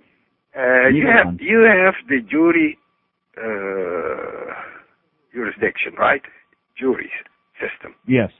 And that is the price you're going to pay, sir. You have sometimes very uneducated people in the jury, because everybody is bound to... Now, let's forget about OJ. Let's talk about something important, like where do all those Schwarzes come from that are peddling drugs out on the streets of Amsterdam, and can we send them back? Well, I don't think you... You know what I'm talking about, those black folks with the dreadlocks, the Rasta guys that are... quack. Where are they all coming? I mean, everything else in Amsterdam is beautiful, it's wonderful, as you know, but why are those guys there? Well, they carry the Dutch passport. Exactly. What can we do to take them away? That's what my question is. Let's start confiscating their passports. Give the Netherlands until their independence, and then you can put them out, but... you know, I guess no place is perfect. You know, we've always got to have something to be just a little irritating. You know. No, I want it to be too good. I tell you, we all think that's a bad advertisement for the Netherlands. Well, that's just a bad advertisement. I mean, you don't need any advertising. You've got tremendous tourist business, but it's just irritating. It's annoying. But there's nothing you can do if they you know, they're. Maybe a bath might help. You know, maybe a communal bathhouse might be good. Oh, I shouldn't have said that. No bathhouses. That's bad. Well, they're citizens. You can't put them out, and you know, and they get free Social Security and free medicines and everything. Yeah. And you know, but listen, if when you had the O.J. Simpson case, if it went, you know, in Europe, in a case like this for murder, we have 3 judges. Mm-hmm. He would have never been if he was... 3 white judges. Huh? 3 white judges. No, maybe not. Oh, yeah. Yes, come on. In Netherlands, you'd have white judges with the robe. There are some. Also from the old colonies, you have judges that are brown and black and carry the Dutch nationality. So that's... Listen, I think you have a problem. You only know Amsterdam. Have you ever been to another city in Holland? To where? To any other city in the Netherlands? No. Why don't you do that once? For what? Huh? I mean, because I have a limited amount of time. When you go on vacation, you don't want to waste your time traveling around, and we want to be in one place. Go. Listen, I mean, if I can leave tomorrow, I'll be glad. If I have like 2-3 months that I can take off, I'd be delighted. Well, I agree that Amsterdam is, it's the best, not only in Holland, but in the world, Western Europe. But do me a favor, whenever you're there again, where would you recommend? Where should I go? Try to go to the southern part of Holland. Try to go to Den Bosch and to Maastricht and to Limburg and Limburger. Yeah, you know. First of all, the people are much friendlier and nicer in the south part of the Netherlands than they seem pretty friendly to me in the north part. I don't know. I don't have any problem in that regard. They seem very friendly. Do it. It won't cost you. Real friendly. It won't cost you much. And even the people in Cologne, which is in Germany, but right across the border, they're very friendly too. Oh yeah. That's a beautiful city. Have you been to Düsseldorf? No. Do it once. Only at the train station. Düsseldorf, is it as nice as Cologne? What? Is it as nice as Cologne? Well, they're all the German cities, you know. Yeah. Have you been to Berlin? Oh, yes, many times. You like it? I love Berlin. Oh, yeah. It's a beautiful city. Well, I tell you. In spite of all those Germans, it's beautiful. 95% of all big European cities are much nicer than any American city. Absolutely correct. You agree with me? Yes, sir. And the mentality of the people. Right. You walk the streets, you don't get shot, they're not killing Well, you talk to people, you sit on a terrace, you talk to your neighbors. Here, if you talk to somebody in the elevator in the building, they think you want to mob them, you know? That's correct. So, I don't know. Something is wrong, and it's getting worse here. Well, you and I will sit down on the damn square and we'll have a long talk. Well, the company that hired me here the contract is over in 7 months, Yeah. and I'll probably be on the same flight with you back in 7 There you months. go. Okay, dank u wel. Dank u wel en tot ziens, hè? Okay, see. Bye-bye. It's 10 before 2 at 560 WQAM, your Dutch station for the 90s.